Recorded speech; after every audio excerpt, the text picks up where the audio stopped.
they don't want it with me. You got a problem with me? Love, you don't want it with me. Man, you won't ever stop me. Who y'all really got a problem with? Who y'all really tryna solve them with? Who don't really like the sound of this? Who come with me getting down to this? You better step back, get your neck cracked, get laid down where you best step. Better check that with a fresh map, get lost now with no extract. Like look, that's all me. Got my number, don't call me. We eating up, that's all beef. You freezing up, that's y'all's team. Cause we don't really lose no more. All about heating up, leaving that cold. You can see me eating up, killing that show. I ain't about giving up, no.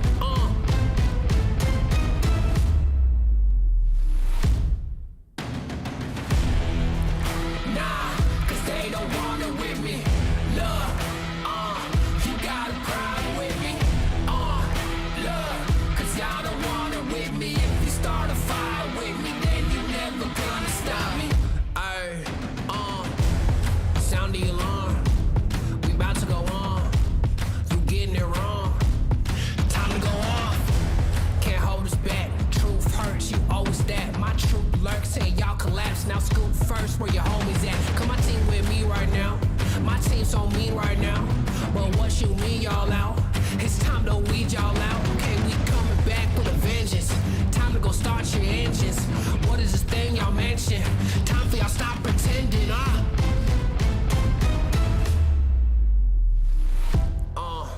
Nah, y'all can't do that. Where your crew at? Y'all can't do that. Nah, where your crew at? Nah, man, cause now you alone. Yeah, get out of my zone. Man, cause now you alone. Love, get out of my zone. Nah, cause they don't want it with me. Look, you got a problem with me.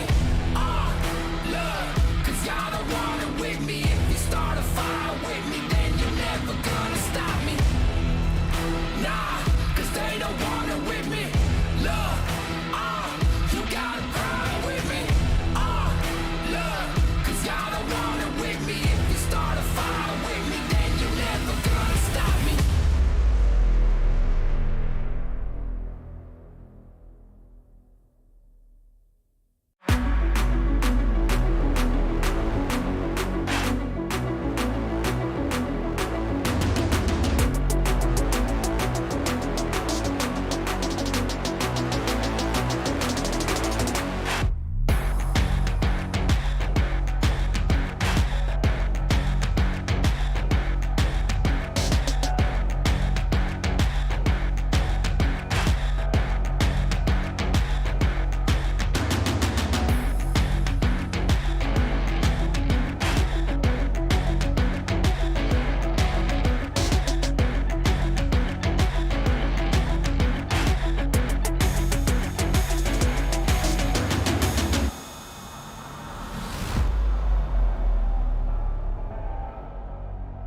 4-6, we like 10 and 0.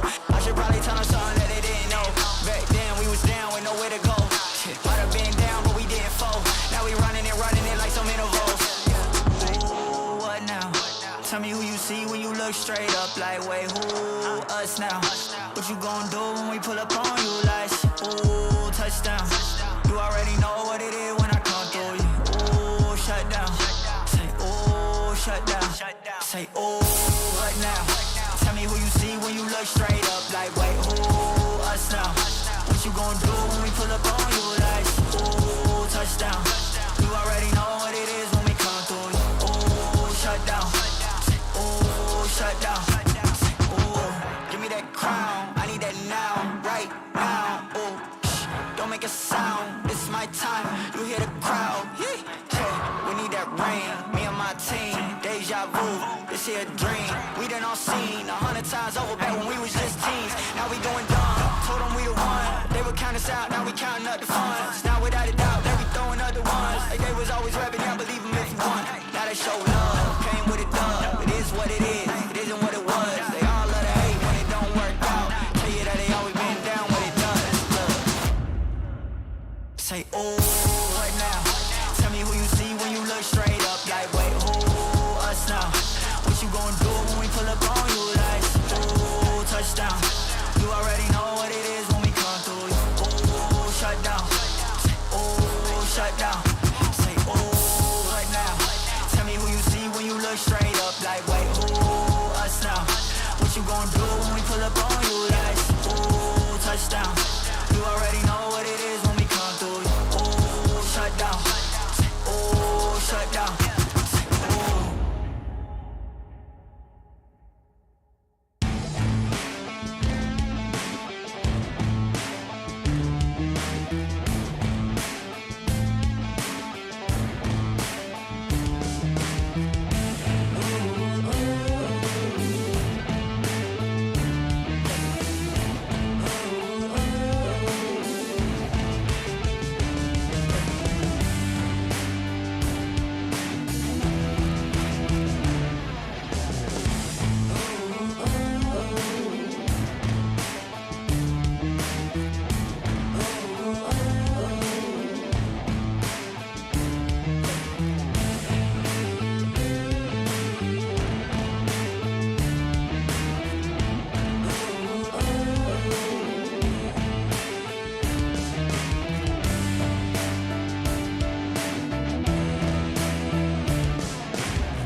Till a player on top, know it. Rooftop, penthouse, suite. If you really want it, gotta own it. Fire through it, we was at the lowest. Blood, sweat, tears, the components. Riding all year, now's the moment. We are not friends, we are opponents. Yeah, I'm coming for mine. Yeah, I'm making a play, the game on the line. Yeah, I've been on the grind. Yeah, I jump in the spot, I made it my time. Yeah, look in the sky. Yeah, the stars align, no shade to shine. Can't stop it already, emotional work and devotion. We put in this time, look. You won't stop my stride. I'll just break your line. I don't tolerate wasted time. You take us down, keep fighting. The Snapdragon Pro Series powered by Samsung Galaxy is brought to you by Snapdragon Elite Gaming, Galaxy Z Fold 4, Monster Energy, and Kachi Shop.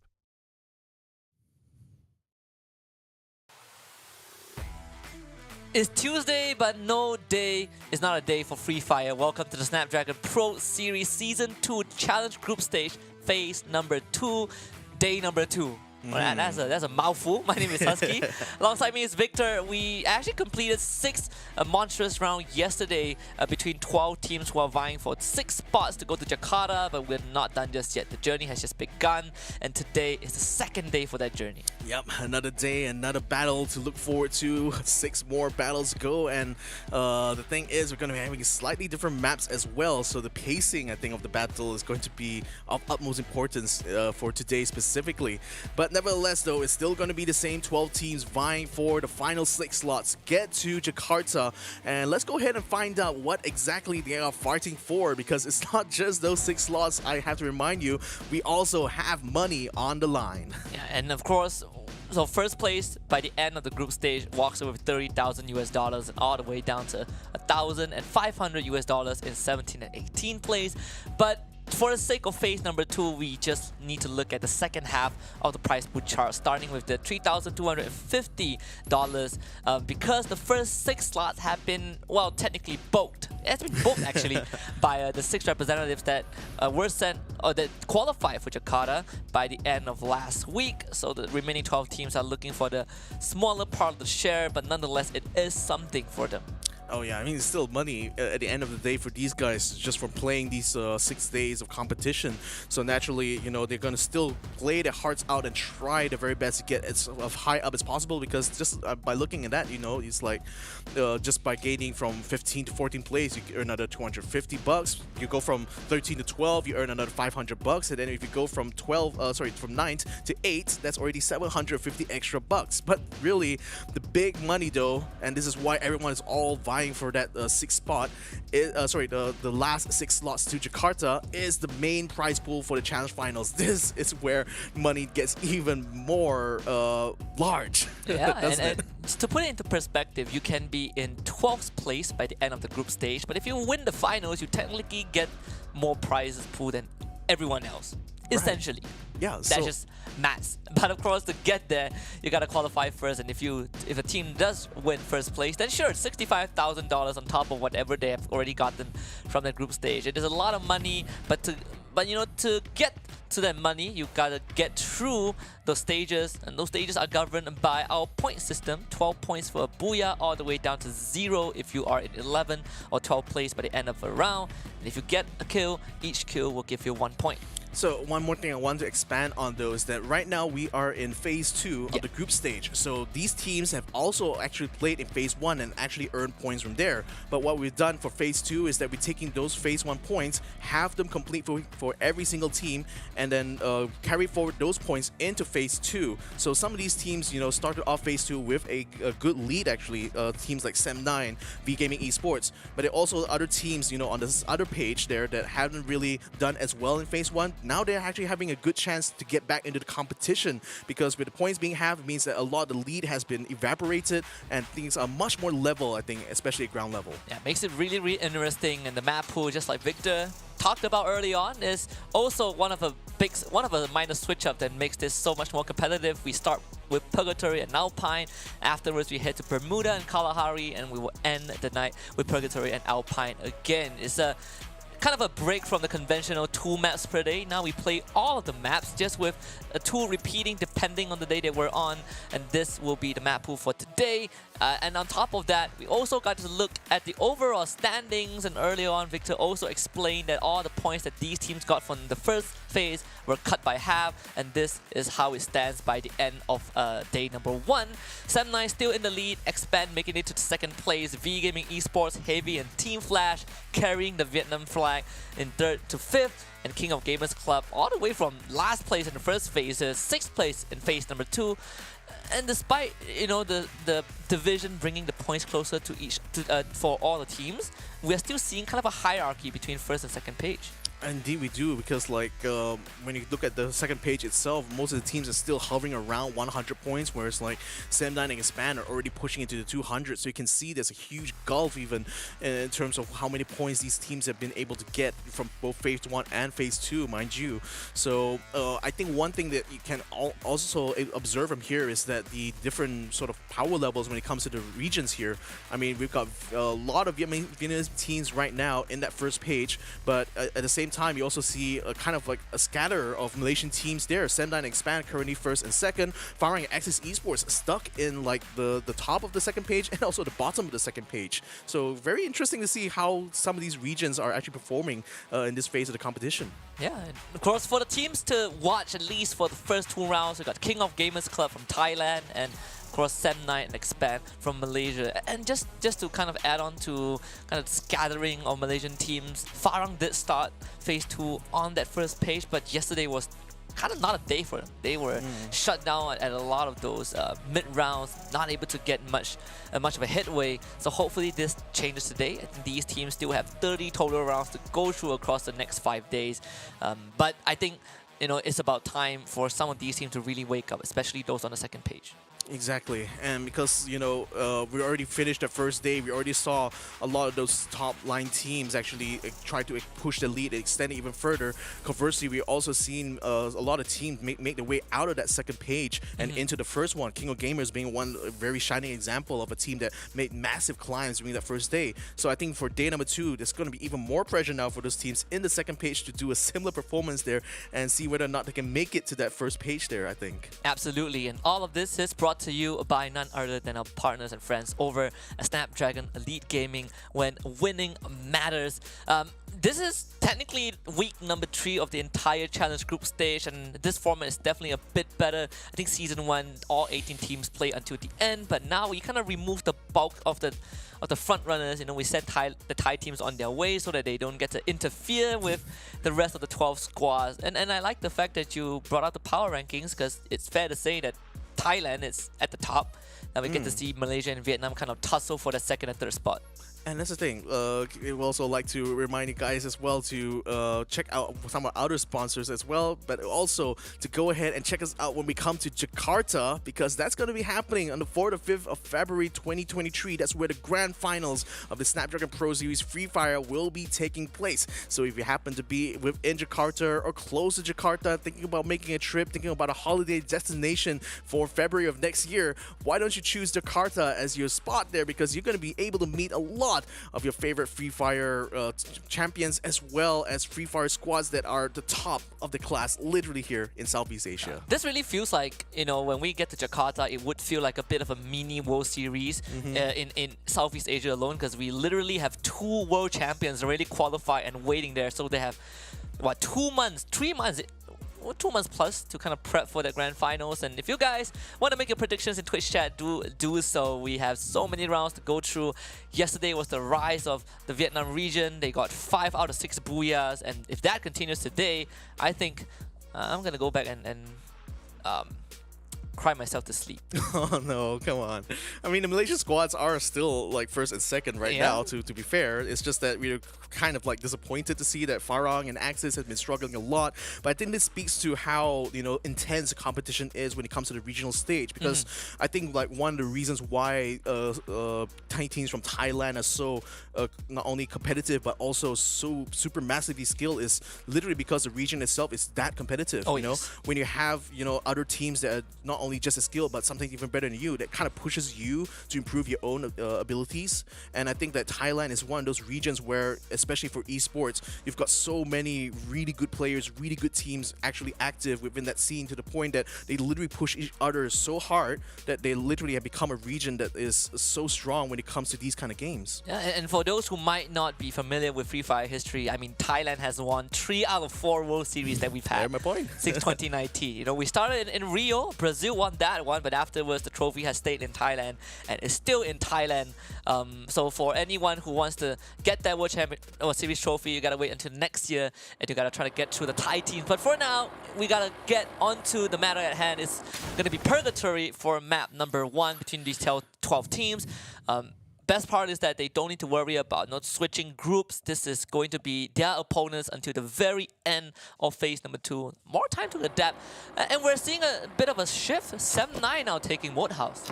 Yeah, I mean, we used to see Anxiety kind of take Mode House yesterday itself, but I think Anxiety are thinking more about playing the long game here, because they're kind of late in jumping out of the plane, which tells me that they want to try to find an area that's a little bit more clear and less heavy on action, so that they can focus more more on their farm. Unfortunately, they are landing the same island together with Flash. In the meantime, MDH, another Vietnamese squad here that hasn't been as successful as their fellow veteran who are in that first page, are now getting into a bit of a fight now. Nuke getting himself knocked down, but the Axel also being able to, Axel getting the trade onto him. Nero's trying his very best to find the trade, finds one in the form of too fast, but then now they are going to be scrambling around to see if they can spot any other members of Expanse, because right now MDH has gotten Nuke back, but they haven't really been able to keep an eye out for where Expanse's position is, so they are spreading out a little bit, making sure they hold their positions and find some good cover, but we also see that other squads are starting to get in the mix as well. First Raiders down by the north inside.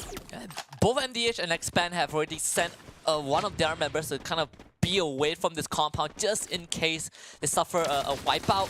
And it seems like this time it's going to be Expand losing that fight. You know, MDH getting some sweet revenge, partially courtesy from First Raiders who are coming to crash the party.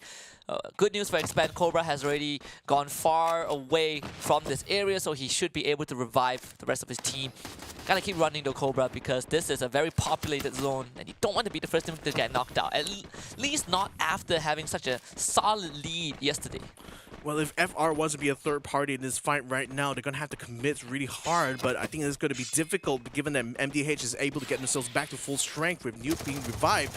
And NP is going to find a couple of members of FR trying to flank him, so he's going to put a few hot shots. Unfortunately, he's going to get knocked down by Lozzy though, as Anxiety is meanwhile locked in their own battle there going on in the south side. First Raiders though, they're still holding on to this site here. Souza getting a good grenade shot against Nero, and what a good play here by Don't Cry, putting up the blue walls, but unfortunately he can only hold out for so long before the double pistols from Lozzy puts an end to his streak here. So First Raiders successfully third-partying the fight against MDH, sending them straight to the lobby. This is an absolute tragedy for MDH. You know, at first we did see them send one of their members away, but perhaps they got a bit of confidence after they were winning the skirmish against Expand, not realizing that First Raiders came to the compound.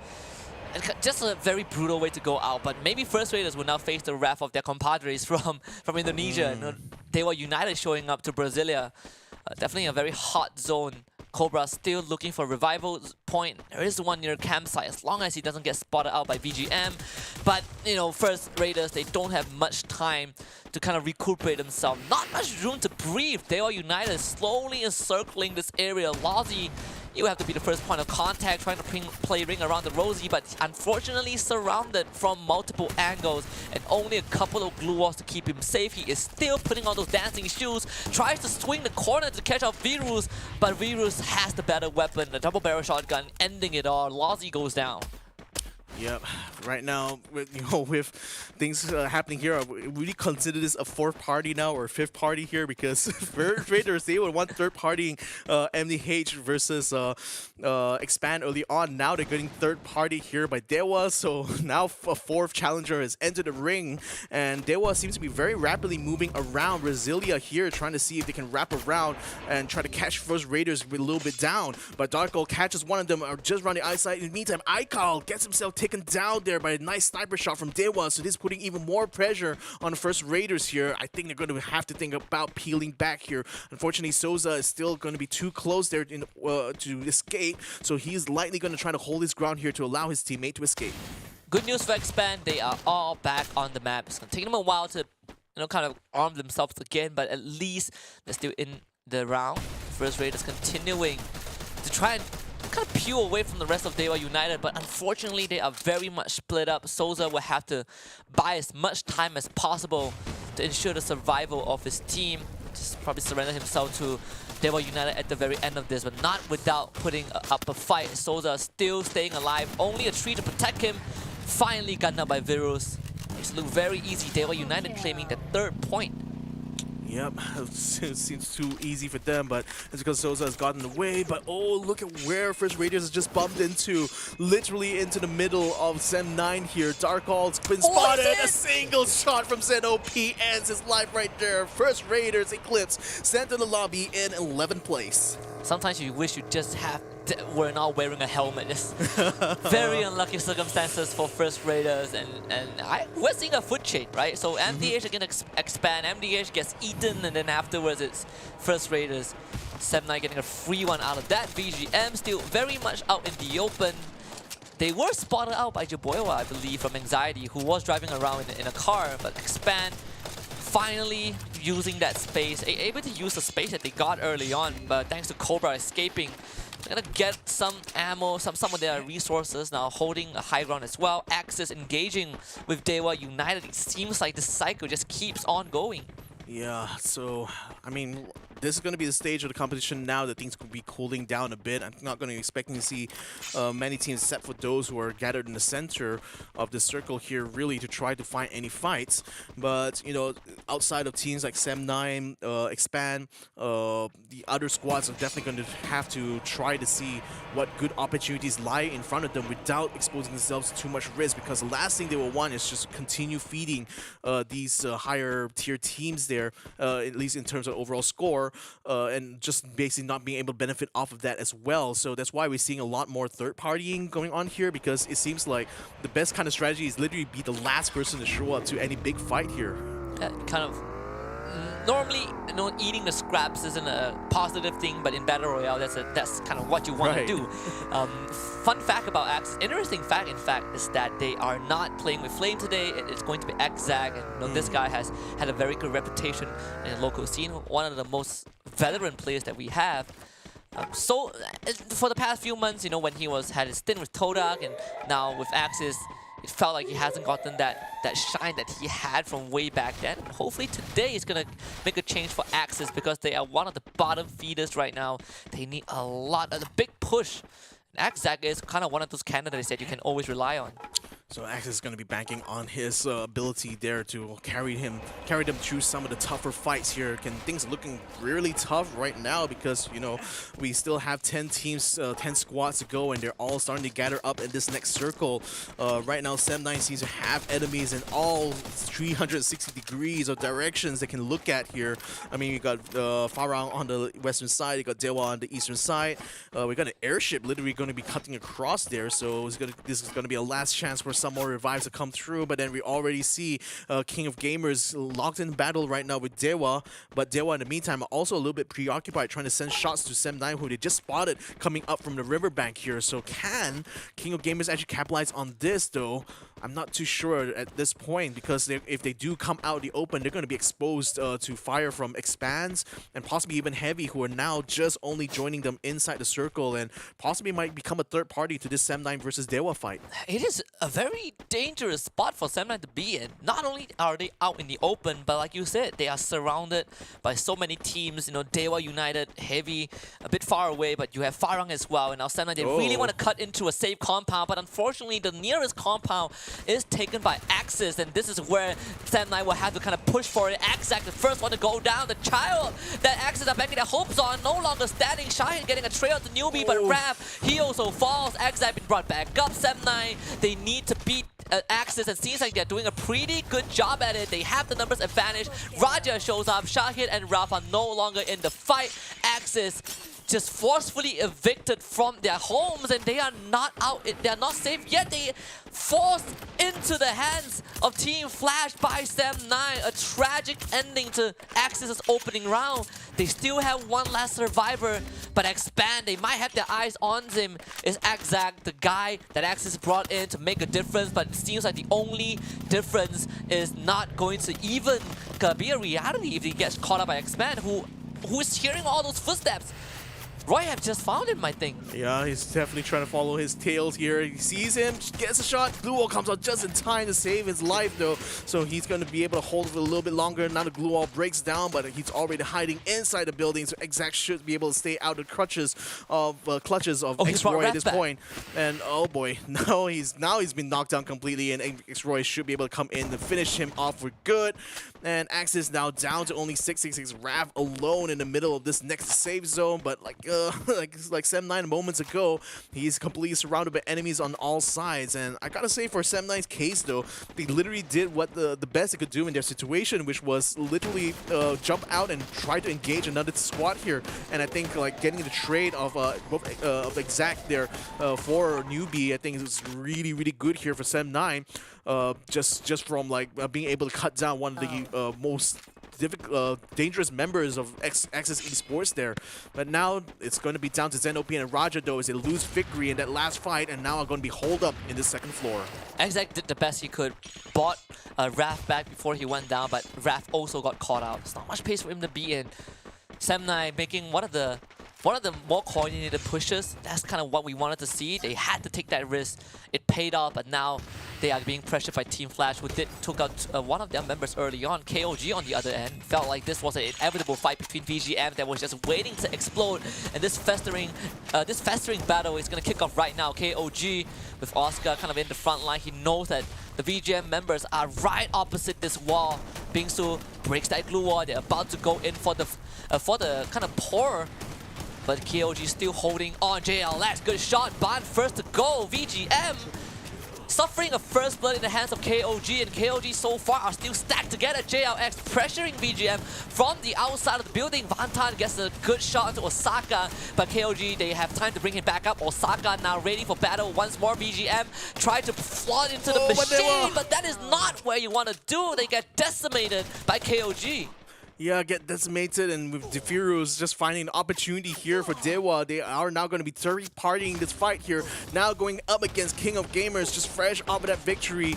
Now DEWA looks to try to punish them for having taken out another squad here. It looks like Defirus is successful in that regard, taking out a couple of members right now, but then they lose Rain in the process. Now they're going to try to find some additional trades here. King of Gamers still has 2 members around here at least. Now they manage to catch JLX. Can they find even more here, right? Fighting out in the open here is Virus as he locks himself in together with another member of KOG. He takes out that member of KOG there. Oscar Kevin taken down completely, and King of Gamers have been sent out to the lobby. 2 versus 4 working in the favor of DEWA United, but guess what? The food chain, this is the circle of life. Welcome to Purgatory.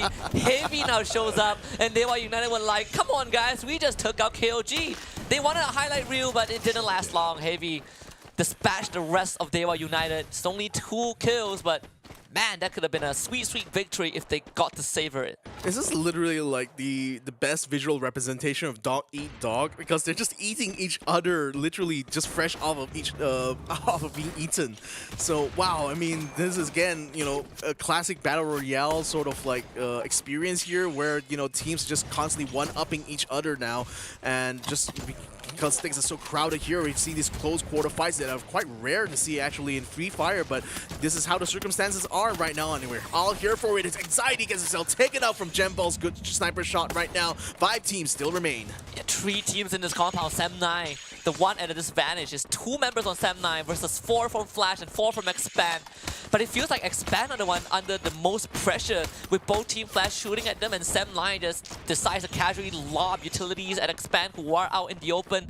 Expand needing to find a detour, and they do. Finds a compound. That's where Minao is at right now, but if Sam9 can flush him out, then they will kind of have a safe haven, just temporarily, as they get ready for the last phase. But the circle, not in their favor though. It has kind of skewed towards the Vietnamese team. Flash are going to run into VGM, with Heavy having majority of the circle control. I would love to see more circles like this here, especially on top of Brasilia, because we've seen so many like varieties of battles happening here on the open ground, inside the buildings, first floor, the second floor. Right now, Sam9 is still hanging on for dear life, but unfortunately, the blue wall is closing in around them. FARANG is also in here as well, and they're also in the full stack. Flash as well are just getting into the next circle here, and they're already caught out. Sam9, ZenOP has been taken out to the pastures now, and it's mostly the ones inside the safe zone here is both Flash, FARANG here, as well as Heavy. Expand now is going to be making the way down towards that side, but Jambo with the grenade takes down Bloody. Can he get another one? Shin takes a lot of damage, and he tries to bring Bloody back into the battle now, but BAO at the same time is also doing a number onto Flash at the moment, as right now they're just exchanging gunfire here. High ground versus building here versus low ground at the moment. Yanbin right around the outside of the house here. Spawns Expand trying to take over this house that currently is being held by FARANG, and is also trying to take pot shots at them, potentially trying to see if he can catch any additional stragglers coming out of this fight. But Expand gets himself taken down, with Fudai getting a shot with the shotgun, and now it looks like it's going to be down to 3. Yeah, FARANG, not much kills, but they've held on to this compound for the longest time.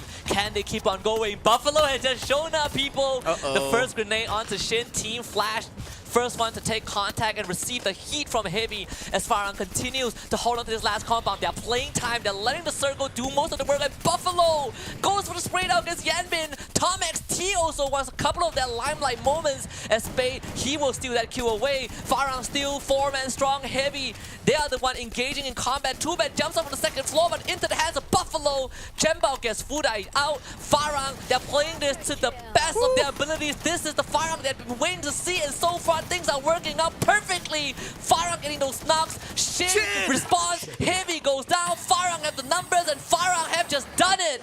The opening round of Phase 2, Day 2 goes over to FARANG. Wow, these guys somehow thrive in the chaos sometimes, because what a crazy circle that was. Landing in the middle of Brasilia, in the middle of all those complexes, means there's a mix of open ground as well as buildings to fight for, and FARANG did the right thing by literally holding on to the very building they control, and pretty much were lucky as well that the safe zone landed on the top of them. But what happened after that was no shade of luck there, because they really fought their hearts out there, taking down any challenger that came before them, and literally had themselves spread out. You know, some people were still inside the first floor. Some people, I think Jembal was still on the rooftop there throughout most of the fight and was able to provide lots of information on the ground. So really, really well done here for FARANG, and super happy they were able to catch that booyah. That is one of FARANG's special, right? We see this mostly on Kalahari when they get a refinery for their drop zone and the circle goes over to that spot, but this final hold, just like you pointed out, it was just magnificent. The way that FARANG was able to hold that compound. Best part was that they were not contested on the second floor at all. When we saw Team Flash run in, I thought that Team Flash would go for the flush, but apparently that wasn't the case. Team Flash also had a lot of problems to deal with, and 98 out of 99 problems were Expand, Semnai, and to a certain extent Buffalo from Heavy is giving them, just bringing them into a world of hurt, and FARANG taking full advantage of that. And I think a lot of these fights have underscored, the importance of having that bonfire. It's no longer just, a kind of a quick get out jail free card. Sometimes if you get caught out in the open, now I think it's actually a really essential thing in these kind of close quarter combats, because the range of the bonfire is big enough that it can cover entire rooms here. So if your whole team is holed up inside there, you're going to be able to force the enemy to spend a lot of ammunition just trying to take you down. That allows you to hold some floors even better now, as long as you got bonfires in your kit. Yeah, one of the best start we've seen from FARANG. It feels like a very rare moment, but nonetheless, FARANG is going to be really happy with this opening. Team Flash and Heavy still keeping that performance from yesterday. DEWA United Esports also making it onto the front page. Semnai and Expand sharing equal distribution of points, 10 apiece. KOG getting 6. First rate of 5, Anxiety 5, MDH Axis, and V Gaming Esports, they only have 3 points by the end of the round. Ooh, I'm really disappointed with V Gaming though, because they got themselves caught out way too early, and now with Team Flash getting 19 points, that's certainly going to chip away the lead that V Gaming had. What sort of lead that they have over V Gaming at this point. So right now it seems like they're on a bit of a slump now in these couple of days, and it was kind of a shame as well when you consider how well they actually performed in Phase 1. So I think now is going to be up to V Gaming here to see what they can try to do to beat their compatriots in Team Flash. In the meantime though, as we look to the other side here, Sam9 and Expand right now are also kind of putting in decent performances here, at least making sure they're getting good kills, getting good placement points, and that's sure to allow them to continue to hold on the first and second spot. Lovely round for FARANG. Their first booyah in the second phase, and this will help them potentially make it closer to the first page. I believe that this round is not enough to get them there, but does put them within stone's throw of that front page finish. Nonetheless, it's a team that has been kind of the talk of the town, but not really the primary subject. Sometimes you touch on FARANG a bit, but when you see FARANG, it feels like you don't really know where to place them. Maybe, hopefully this round will kind of reaffirm that stance. So the thing is that having observed them now for quite a while, I think that what their issue is more that they're very, what they're good at specifically, they're extremely good at.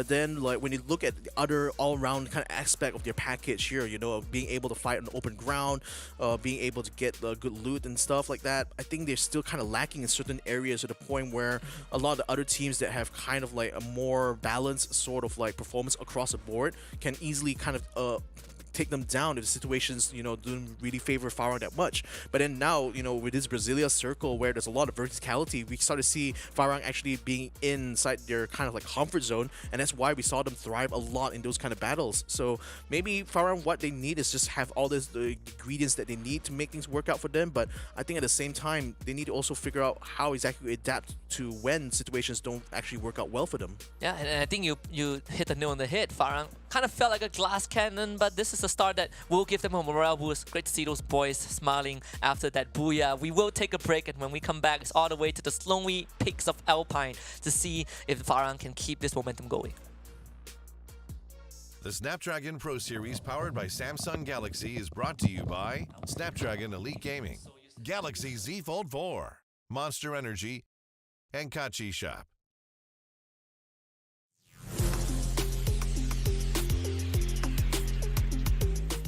สวัสดีครับผม EA จาวินนะครับเป็นตำแหน่งโค้ชครับของทีม Arena Freefire ครับสวัสดีครับผม EA ออกัสครับเป็นตัวแทนจากทีมชาติไทยครับ EA นะครับผม EA โพเลเต้ครับตำแหน่งชาร์เจอร์ครับตัวแทนประเทศไทยคือว่าน้องๆเล่นได้ดีมากเลยนะคือสำหรับผมว่าน้องเล่นดีมากแล้วก็วงมันเข้าข้างเลยครับส่วนใหญ่ก็วงจบครั้งที่เราลงตลอดเราก็เลยได้ติดคำศัพท์แบบนั้นก็ดีใจที่เล่นออกผมก็เข้าข้างตลอดทำให้ได้สัญญาอยู่คิดไว้ครับว่าติดแน่นอนครับสำหรับผมครับผมว่าน้องเล่นดีมากผมว่านี้ก็ติดครับฟอร์มด้วยฟอร์มเราตอนนี้คือยังไงเราก็ติดรอบ12รอบไปนอนแน่นอนมีเยอะมีคือการกินกุ้งก่อนแข่งครับผมแล้วก็สวดมนต์ก่อนแข่งนะครับก่อนจะลงแบบจะโดดเนี่ยเราก็มีการสวดมนต์เป็นทีมครับบนไหนนะบนไหนเต้นะโมตัสสะนะโมตัสสะสัมมาก้าผมก็ท่องตามนะท่องตามโอเคก็มีกินกุ้งกับสวดมนต์ครับเป็นในนี้ของเราผมยังมองว่าประเทศไทยก็คือยังเก่งกว่าหนังอินเดียผมยังมองไม่ได้มองไทยดียังไม่ได้มองที่หนังมากเท่าไหร่ผมว่าทีมไทยเก่งอยู่แล้วที่ผม AA นะครับใช่ไหมผมโฟกัสไปที่ AA มากที่สุดแล้วเพราะว่าเราลงนับจากเขาต้นเกม2แผนที่เลยครับใช่ครับเพราะว่าเขาลงพื้นที่เดียวเราเป็นแบบโซนบ้านอย่างเงี้ยครับรูปแบบการเล่นเขาน่ากลัวเขาเป็นคนเล่นวงนะครับซึ่งเราเป็นคนเล่นหลังเราเล่นไม่เหมือนกันนะแต่ต้นเกมเราวัดอะไรไม่ได้แล้วครับวัดปืนนะถ้าลงไปเจอปืนก็คือมีสิทธิ์ชนะมากกว่าอยู่แล้วสำหรับสไตล์การเล่นไม่เหมือนกันแน่นอนไม่ครับผมมีอีโวกับทีมแชมป์โลกมา2ทีมนี้ก็เล่นยากเหมือนเดิมครับแชมป์โลกอีโวกับแชมป์โลก AA ก็คือถ้ามีด้วยก็จะทำให้เราเล่นยากครับเพราะว่าเราลงรักกับเขาตลอด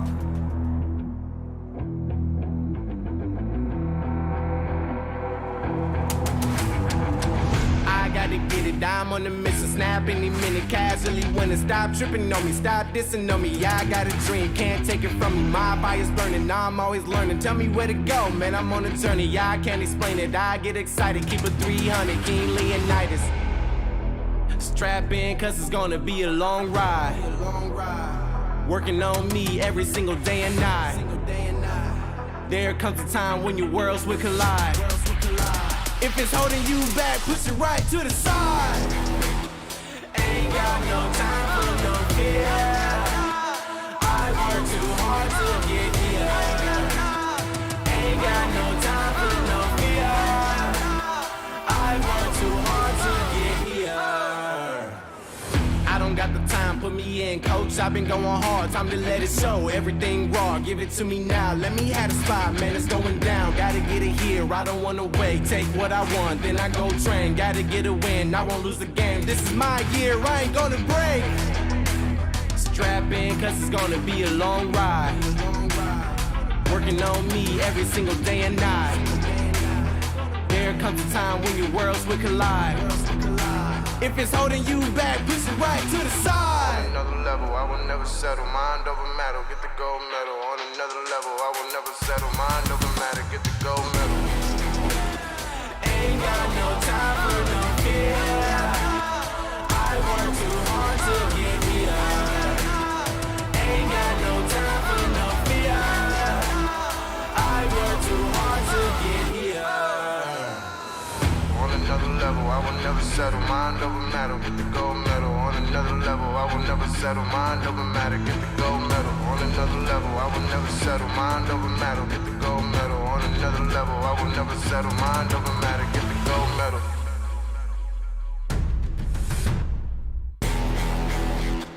Ain't got no time for no fear. I work too hard to get here. Ain't got no time for no fear. I work too hard to get here. Ain't got no time for no fear. I work too hard to get here. Ain't got no time for no fear. I work too hard to get here.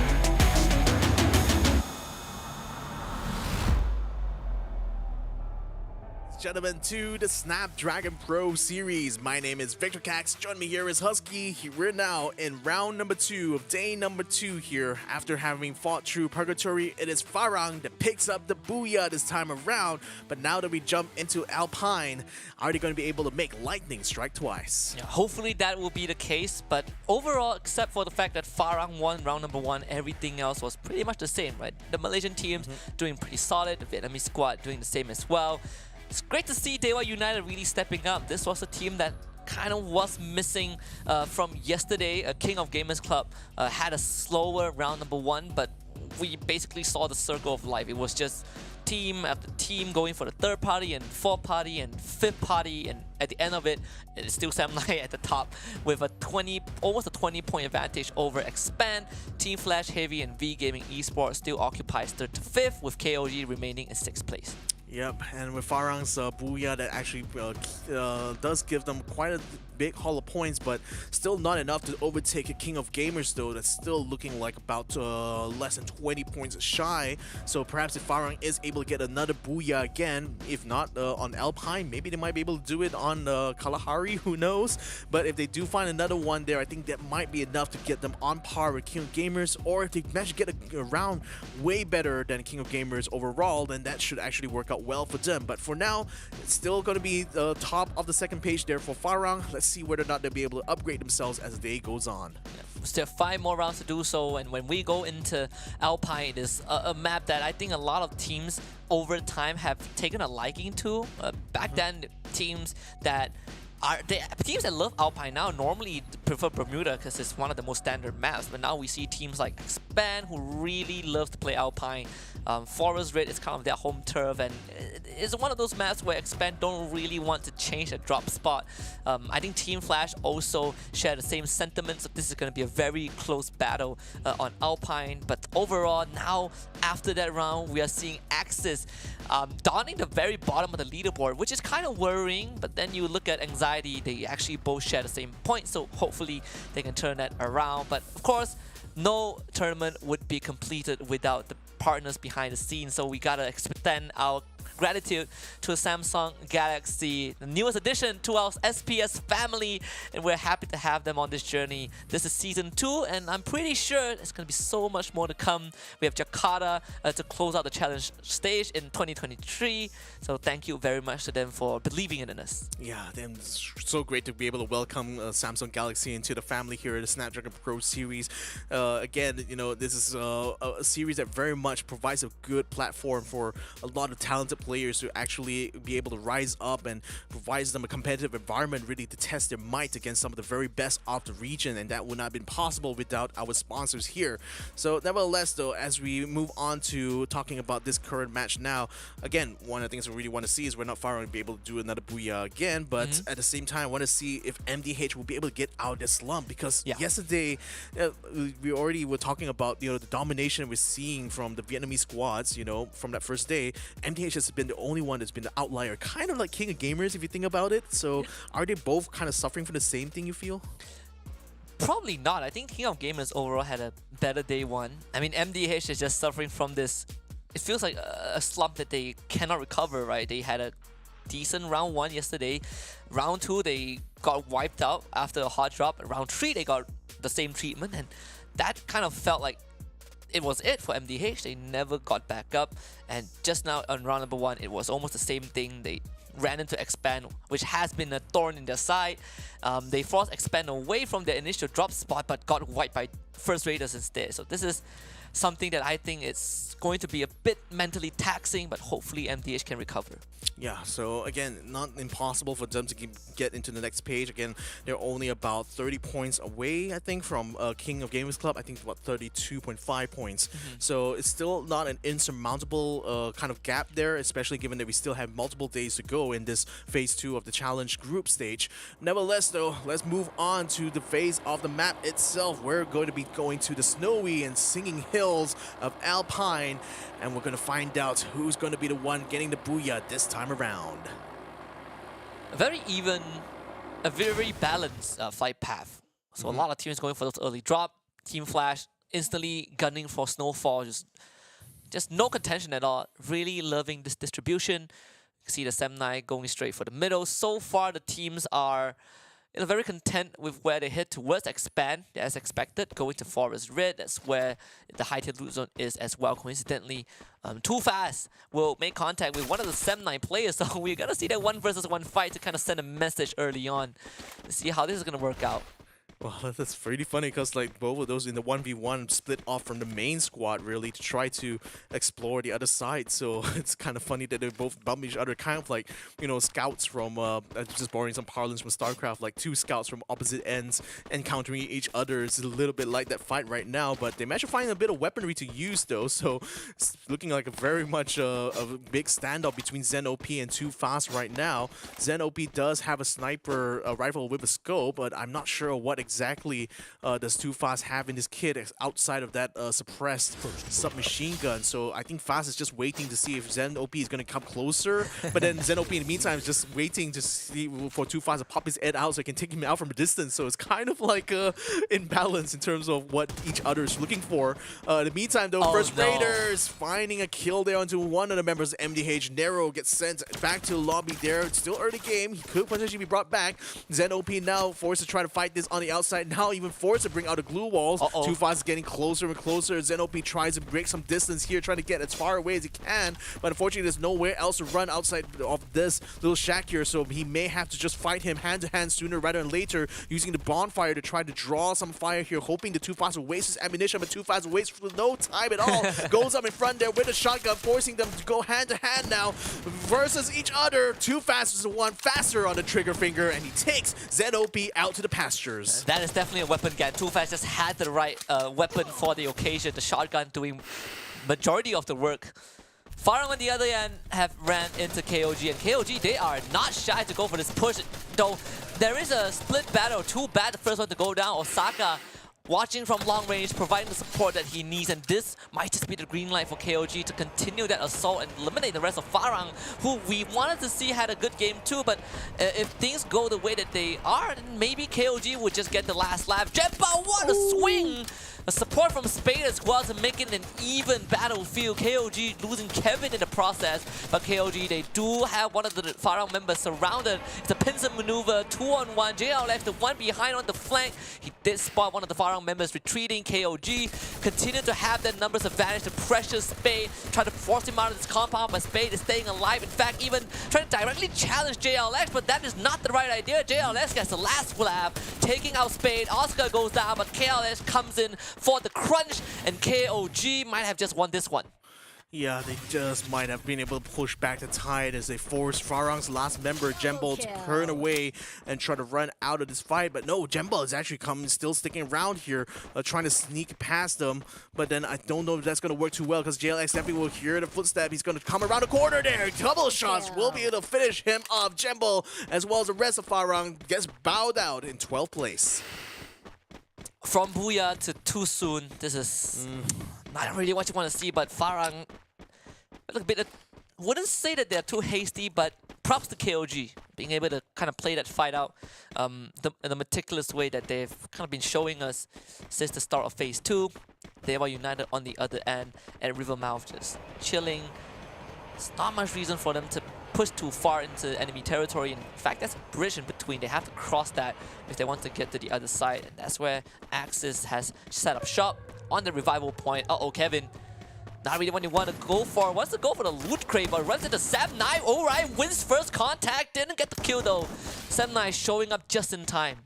Yeah, this is literally unusual though, because like he split off from the rest of his squad in order to try to get the loot box, and didn't really bring anyone along to try and back him up.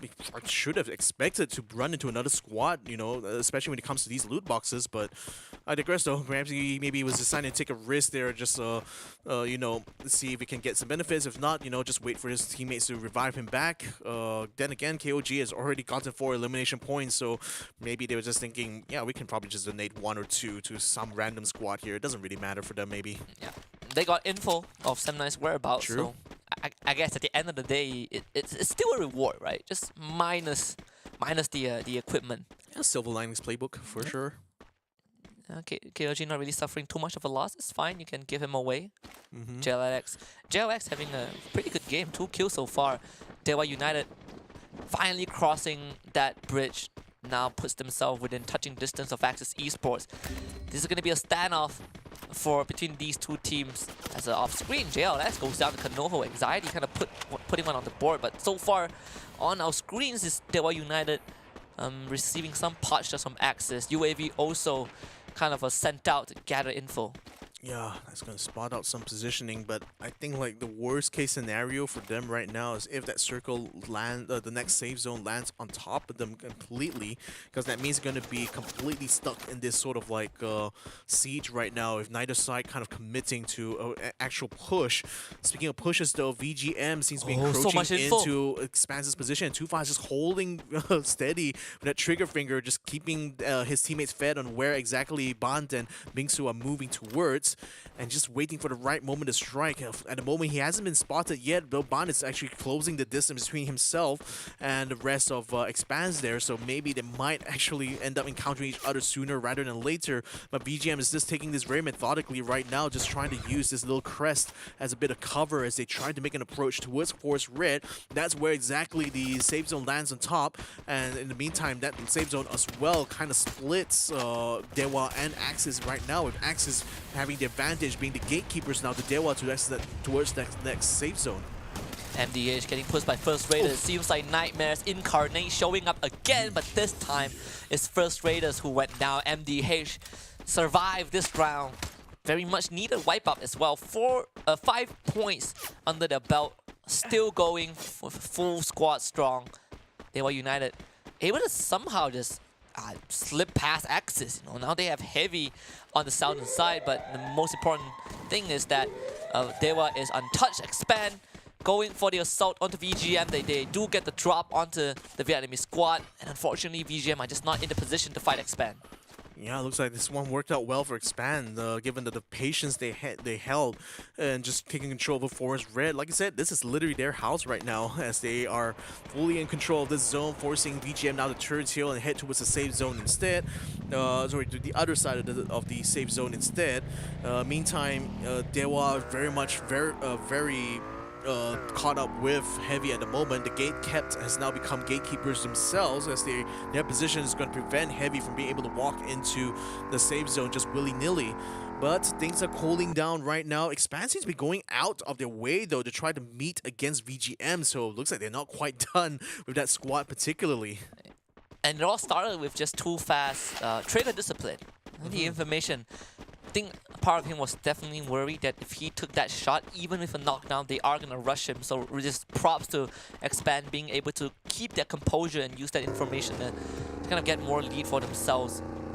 Expand, they do hear this, but considering how far out VGM have traveled, don't think Expand will continue the chase, as they know that they've secured a big perimeter for themselves. VGM, on the other hand, will have to use this revival point to get Van Tan back. Yeah, looks like they've been pushed so far away there by Expand, who thought they might have had an opportunity there, especially with the McLaren 720S, to actually chase them down and hopefully eliminate them before getting pushing focus to this next safe zone. But now with things already out of the way, looks like Expand can now focus on retaking Forest Red and make that the home base as they wait for the next safe zone to come up. In the meantime, on the northern side of the circle, things are getting a little bit crowded right now. We got Sem9 in between both MDH as well as Team Flash. But what Sem9 has going for them is that they're taking control of the complex and militia right now, and that's going to give them plenty of windows and space really to set up good ambush points. And with a single buy point in the middle here, this might be a very good place there for MDH to actually pick up a lot of good loot. We're already seeing and hearing some shots being going off. I think that's actually Axis versus KOG, as they have just bumped into each other with Axis taking control over the lighthouse. But with the blue zone closing in onto them, where is this next zone going to land though? It's going to so far away. So now Axis has a decision to make. Do we want to continue to try to commit to this fight against KOG, or do we want to pull back and try to find another way to this next safe zone? But if they were to do that, they're actually surrounded by all sides here. You also still have Anxiety just outside in the blue zone continuing to farm. You got Heavy on the western side. They're going to be gatekeeping them if Axis decide to cross river, which they're actually doing right now. And you also have to contend with Expand, who is still very much using Forest Red as the base right now, and it should be able to gatekeep anyone approaching from the south side. Expand might have to be ready for a heavy traffic. DEWA on one side, Heavy on the other. There we go. Feels like it's easier for them to take care of DEWA right now.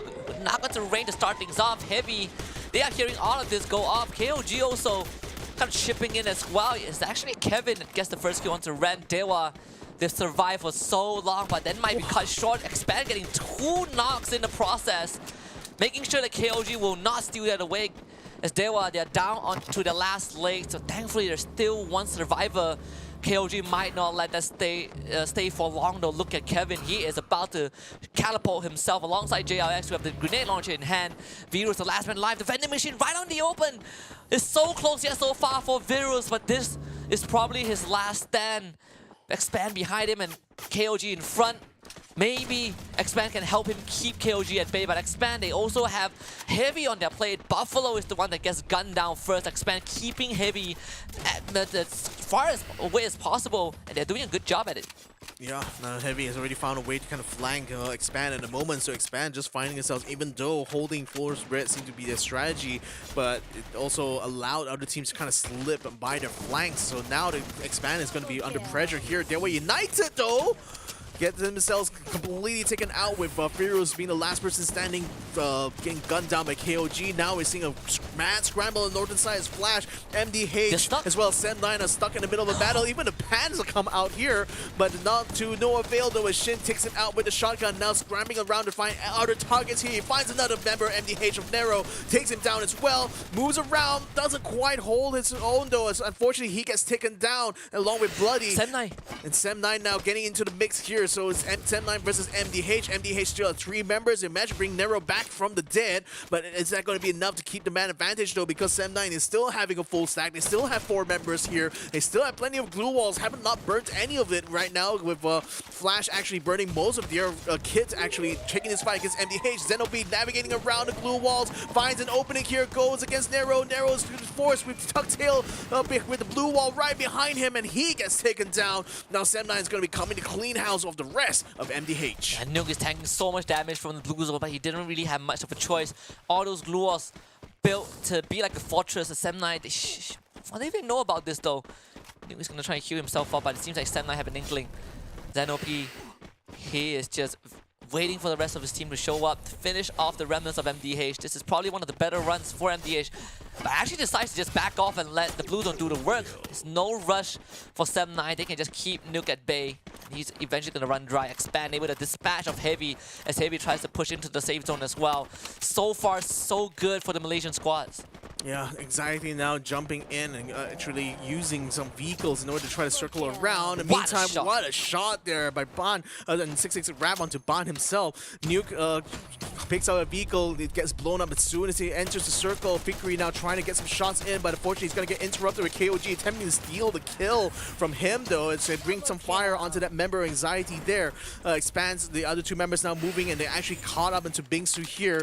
Sem9 moves in from the northern side, and they're going to be gatekept a little bit by Anxiety, who have already taken position in this next safe zone right now and trying to keep Expand off of it. Expand still has a sniper rifle, will try to get onto the ground there in order to try to find some good targets to hit.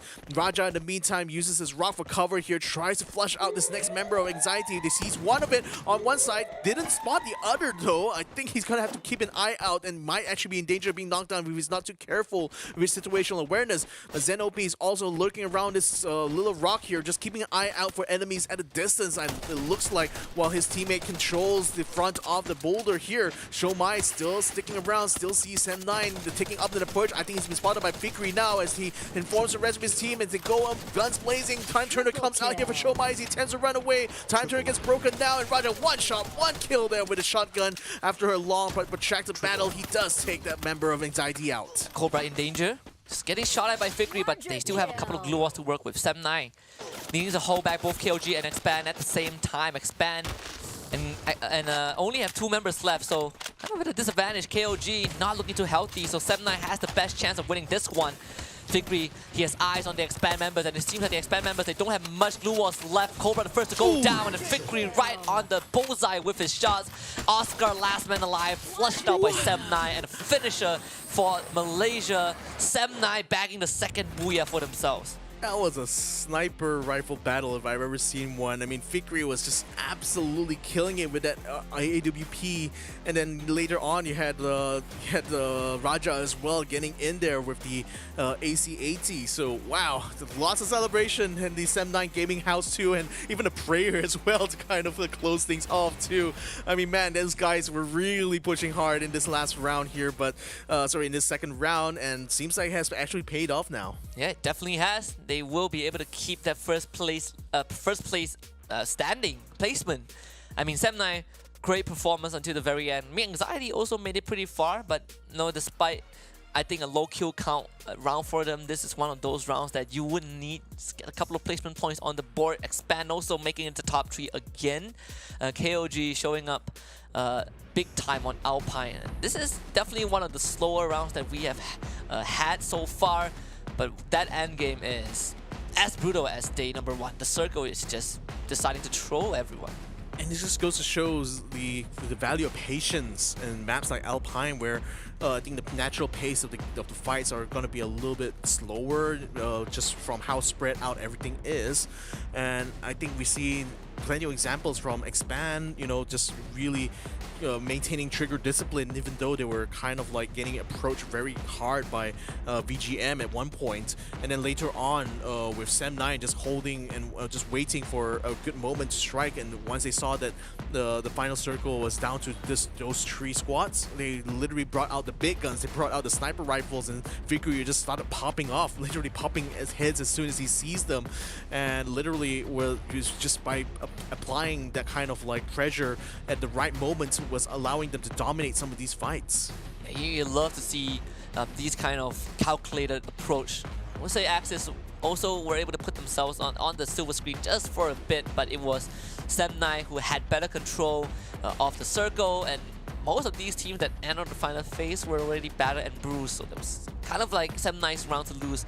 Nonetheless, it is, I believe, their second Booyah of phase number 2. They came into phase 2 in first place, and it seems like that is here to stay for a bit longer. 21 points to be put on the board. Yeah, and that's crucially 3 points ahead of Expand, so even the lead against your closest rival team is also going to continue to expand as well. King of Gamers Club also no slouch either in this regard. He got into plenty of fights here with 7 kills in total, and that's enough to put them in 3rd place with 16 points altogether.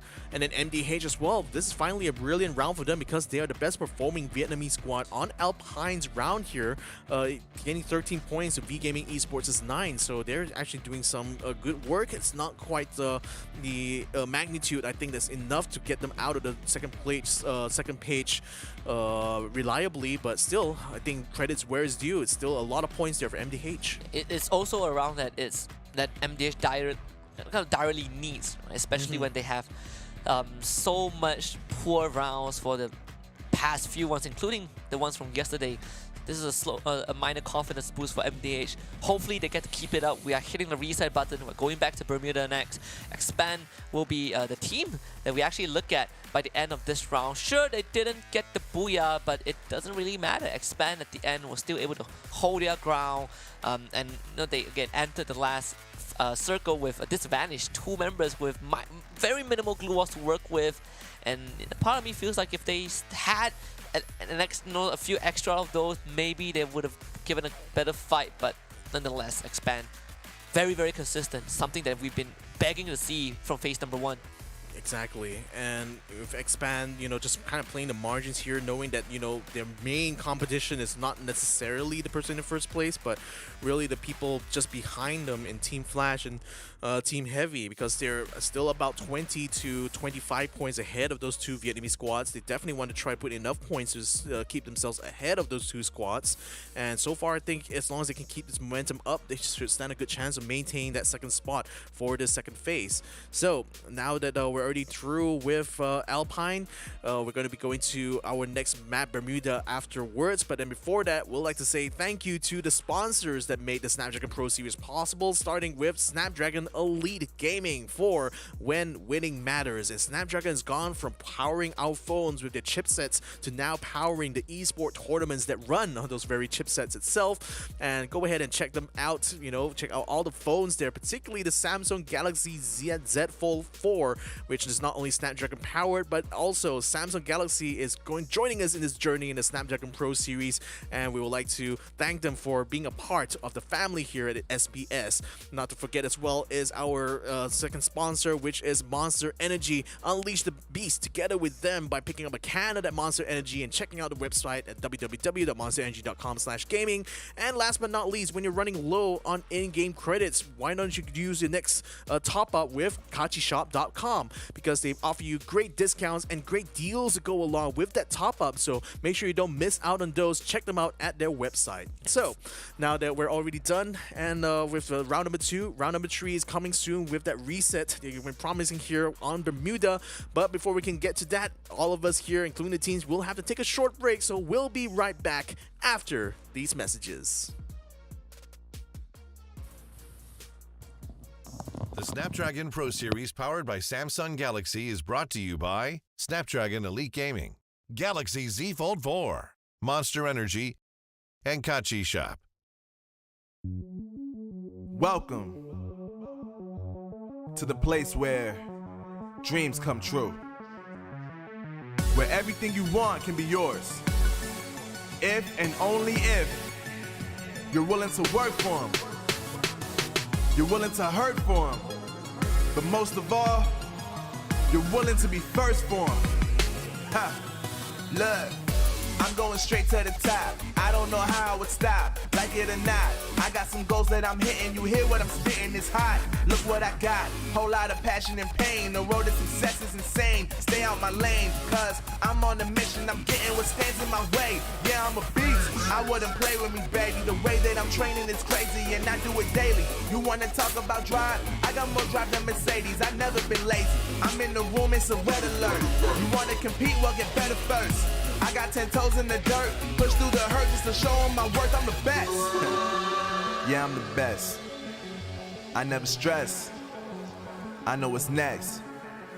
I'm who they test, like we playing chess. But I'm unimpressed, so now let me flex.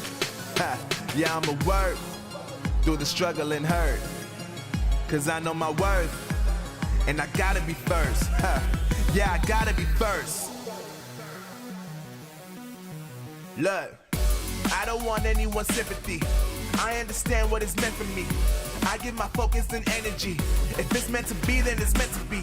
But mentally, I'm undefeated. They hear that and say I'm conceited. Like there's no reason. Like I don't beat them and come back again just to teach them that when you work under pressure, you reach higher measures. They'll try and bring you down, but you cannot let them, and only get better and focus on cheddar. Eye on the prize and you'll become a legend. Like, when I'm in the room, it's a red alert. You wanna compete? Well, get better first.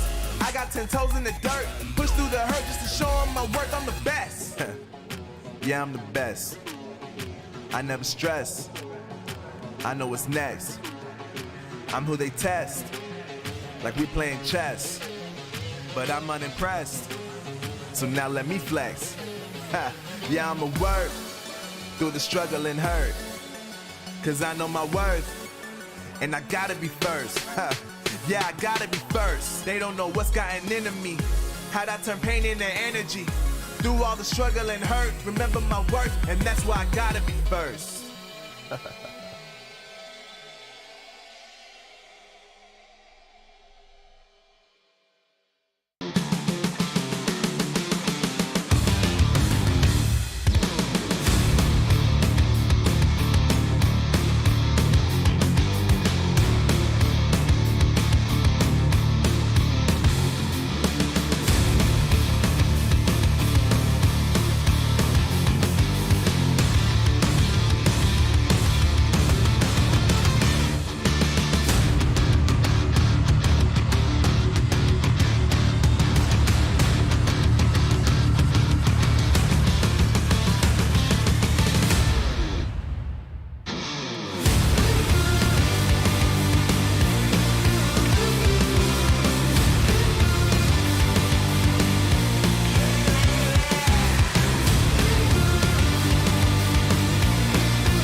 Seems like things are going so good so far for the teams from Malaysia. 2 booyahs One for Farang, one for Sem9. Will this trend continue? Because we have just hit the reset button on the Snapdragon Pro Series Free Fire Challenge Group Stage Phase 2.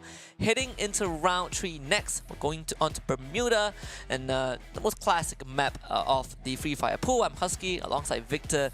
It's going to be a very interesting day. And we got to take a look at the overall standings just to give you guys a refresh. If you guys have missed out the first 2 rounds, this is how it stands. Sem9 still in the top, still in first place.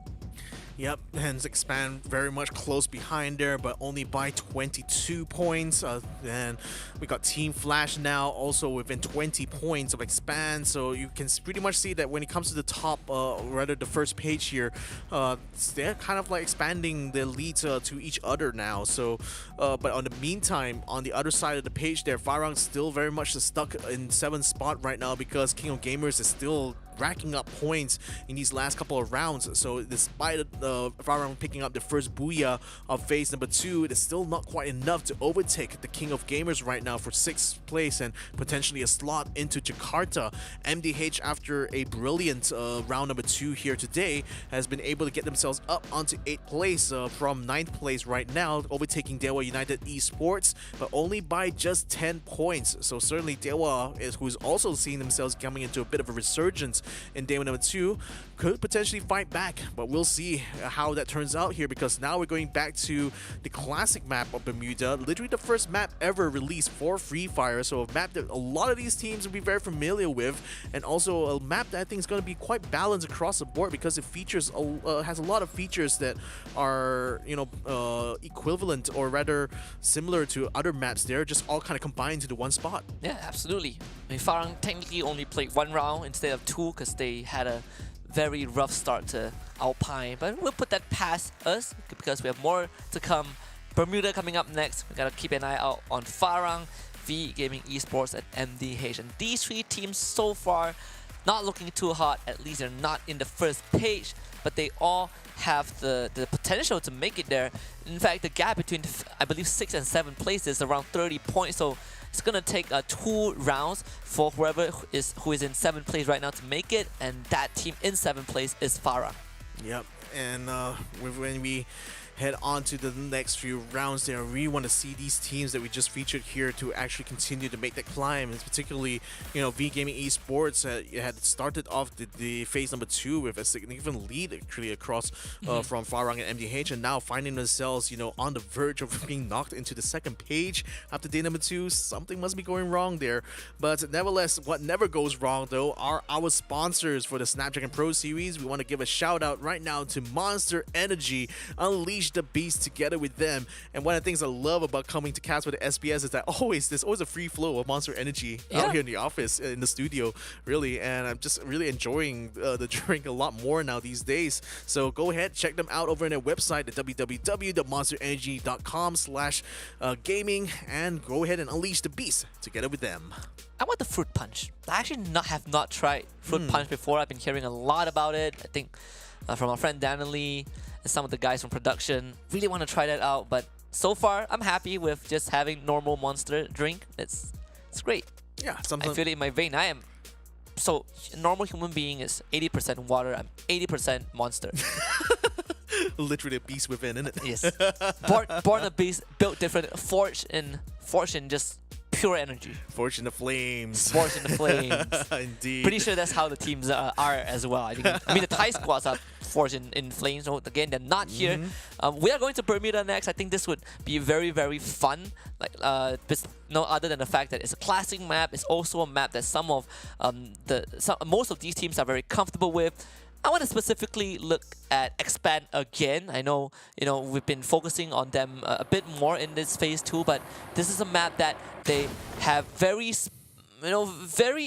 stubborn behavior, and it's a good one. They love Clock Tower, and if you show up to Clock Tower, they will fight you to the death. They will not let go of that area, and that's where they're going. Clock tower it is. Again, you know, this is kind of the approach that some teams have to make. You have to be super strong with one spot. Again, you have to kind of like your comfort drop in a way. So I think like Expand is just really doubling down on that strategy there. In the meantime, VGM bumping into Sem9 there. Already taken down Newbie, looking for any other members of Sem9 to take down. They're going to find Fikri on the outside. He pops some smoke and it just is able to slip away in time. But is he going to be able to run away into the open field? No, he does not. He ducks under. And then actually opens up the door for Zen OP to get the knockdown onto Fantan. Boytato gets a trade and takes Zen OP out completely. Now he's going to be under fire here as Raja inside the building is going to try to shoot through the doorway, forcing the rest of VGM to try to reposition. But with Sem9 now quickly peeling out his battle here, looks like they want to try to live so they can fight another day. Yeah, Raja is going to try and buy as much time as possible. Good time turning as well. This is a 1v1. He needs to isolate these five so far. Juggling in and out, but ends up getting clipped by Boytato towards the tail end of it. Did the best he could. Raja gives away his life, but he did ensure the survival of Sem9. VGM starting off hot. Yeah, very, very hot indeed. And you know, maybe this is just going to try to make up for a slight disappointment experience in the first day, but look who's chasing after Fikri. Not only his own anxiety from being hunted down, anxiety itself is literally hunting down Fikri at this point, and they might just cut him off in time, but no! Good shot there by Fikri.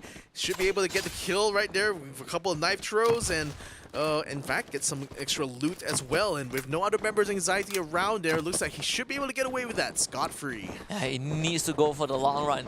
Would have been nice if that one member of VGM, if Fantan didn't split it from the team. Look at VGM, they are so spread out. Looking for Sem9. 2 revival points under VGM's control. This Fikri having one of the roughest starts to any round of Free Fire. But the thing is, there's no revival point that he can take control of. There's no vending machine for him. He is stranded out in the open.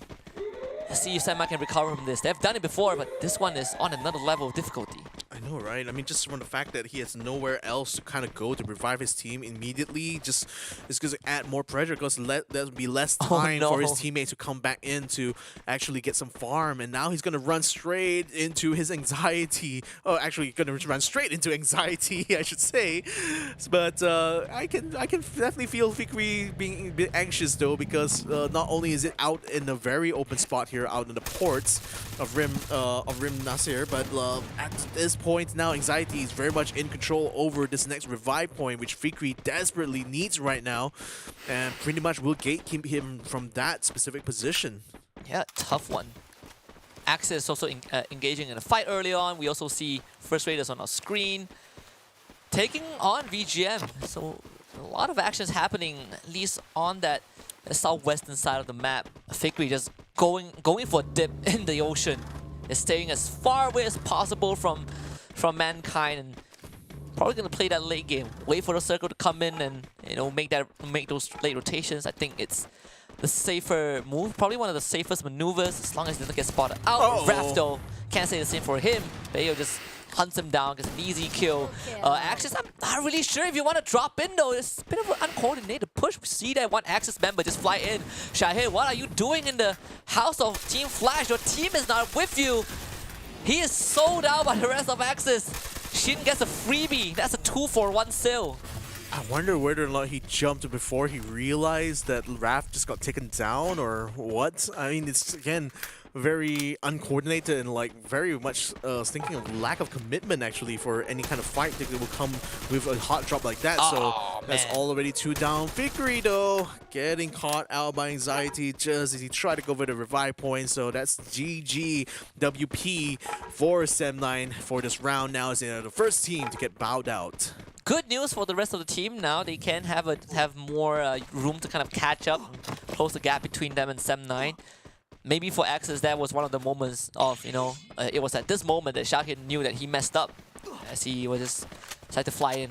Nonetheless, Axis able to bring the rest of the team back as Team Flash continues to control this area. Oh wow, I say that, but it seems like Team Flash are not done. They want to get rid of Axis, you know, down to the root. Gotta cut off the head of the snake. Neptune out in the open. Riptide Rhythm brings like Luo down, forcing a second one to be erected.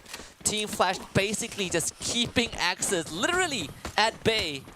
I don't think Axis can fight through this. They don't have the numbers. They have a bike, Neptune, trying to just use the element of speed to outrun Bloody, and he's not Buffalo, so he's not letting those shots, but they are still trying to catch on to Neptune. Team Flash repositioning themselves. There's a high tier loot zone at Bullseye. Maybe they can let this go and go for the high tier loot zone, but in fact, Neptune decides to fight just to buy a bit of time for his teammate, and he will have to sacrifice his life. Yeah, and a bit of lag as well on Shin's side, making it kind of hard for him to find a good shot, but nevertheless, there was a good shot anyway on the motorbike on Neptune, so that actually boxed them down in that fight, and now only Exact is the last person left standing at this point. So he's probably going to try to play the same game that Freakery does, hopefully a little bit better though, while Flash, having won that fight now, has sent Bayo out to try to explore a bit. Now they're going to run straight into VGM, who just brought back both Vantan as well as Bingsu. And right now, they have a full squad here just going to forward this high tier loot zone, and Bayo might just become a bait right now for VGM to just deliver a lot more information as Bayo now gets completely surrounded, gets taken out now. Flash knows that this bullseye area is taken control of by VGM at this point, so it's going to be up to them to decide, do they want to try to fight this full stack with only 3 members on hand. Seems like Flash has no intention of doing so, fortunately, but for FARANG, they have just wandered into the stronghold of Expand, and they did lose Jembao to start this off. So at a disadvantage already, Expand holding on this to this compound. An ironclad defense, too fast, spotting out 2 of the FARANG members. He is low, but thankfully he has a couple of glue walls and a bonfire to keep himself warm and safe. Expand still is he fortifying their defenses. Cobra now will be able to challenge Spade. They're going to double up on him. This is a 2 versus 1 Spade. The one at a disadvantage, he does have the Seekers to slow down Expand members, but not for long. Roy will shoot him down. Spade is already out, and even found the 3rd member of FARANG trapped behind 2 glue walls. They will even surround him. You are trapped in here with us, says Expand, and FARANG are out. Wow, I mean, again, highs of highs and the lowest of lows here for FARANG. 2 rounds in a row now. They've been kicked out of the map quite early on. And right now, there's no chance for them to try to fight back in Bermuda here. So not quite a reset they were looking for, I think. But certainly for Expand, it's going to be good news from them from this point on, because their sector is completely clear now, and they're going to have a full line of sight towards this next save zone. In the meantime, Anxiety bumps into VGM this time around. VGM having fresh off of that high tier loot zone, and now looking for some teams to use those high tier loot onto, and Anxiety just so happens to be around the corner here. I wonder how did that happen? Yeah, Kanoho having the high ground advantage. He's going to be instrumental to keep Anxiety safe, pressuring the members of VGM, making sure that they can't push into the rest of his team. Toby is going to be the one at the front lines. So far, VGM have not found a solution to kind of flush Kanoho out of his vantage point, so this is good news for Anxiety, able to reposition themselves and also having extra info of where VGM are. The question is, can Anxiety stop VGM? I don't think VGM is gonna, stop seize this operation anytime soon, so Anxiety will have to win this fight to even have a chance to continue their run. Yeah, and I think Anxiety is also just trying to avoid VGM wherever they can, but don't really have the clearance to actually run away from this fight right now. So a bit of half-hearted commitment, it feels like. But then again, Anxiety's positioning is kind of okay, because they do have a bit of high ground to work with, and they just completely try to lock out the window right now with the glue walls. But they can only use so many glue walls before VGM decides to just break right through and just pierce them. But look at that, they flanked them from behind now, and Anxiety are finding themselves in a little bit of a pickle here, because now they have 2 fronts to try to take care of, and this is making it hard for them to manage this fight here. VGM just trying to dissect Anxiety sort of positioning here, just constantly rapidly moving around this compound here. They see the glue wall buster here. Kanoho is going to try to hold his own, but unfortunately only the glue wall comes out in time though. But if the glue wall buster all on the ground, the glue walls break down as soon as they come up, and Kanoho gets taken to the pastures right now. But the rest of his squad now hold up on the opposite end of the complex. VGM now giving chase here.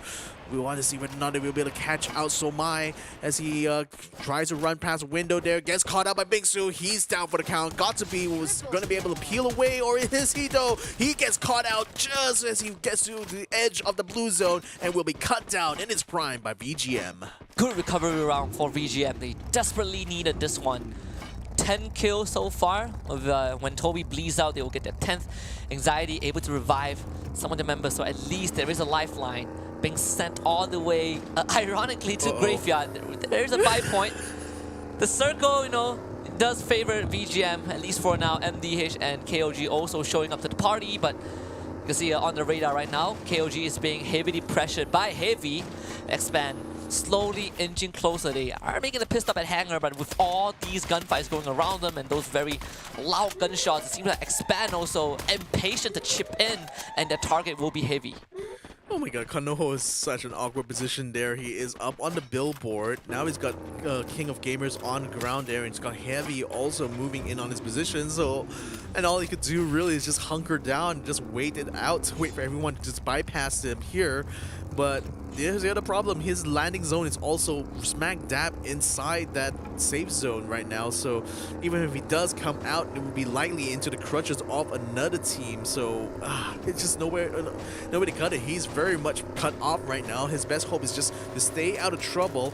Perhaps be a bit of an insurance right now for anxiety as his teammate is still in Graveyard. Perhaps we'll be able to find some loot, and perhaps we'll find an opening to get into this next safe zone. In the meantime, grenade launchers coming out right now from Nuke, trying to hold back Expand, and actually takes down quite a number of them. Actually, Don't Cry with the sniper shots as well, doing Lord's work onto Expand. They've been eliminated completely out on the field here. Not even a chance given it to them by MDH. That was Expand on the highway to hell. Literally, drive straight to MDH. Exile not able to provide cover fire.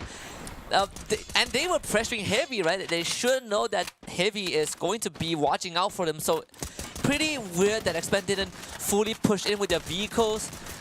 With that being said, now Heavy and MDH will be the ones in this skirmish. But Heavy, they have to be a bit careful. KOG is watching all of this happen. You can see First Radar on the edge of that radar as well. DEWA United showing up on the kill feed, wiping the members of the Axis as the battles are happening across the map. We are in phase number 4. Phase number 5 coming soon in 20 seconds. So this is going to be crunch time. 9 more teams left standing. And expect a very, very dense final circle. Yeah, this gets still very dense though. 9 teams still remain, and we're already approaching the 4th and 5th circle now.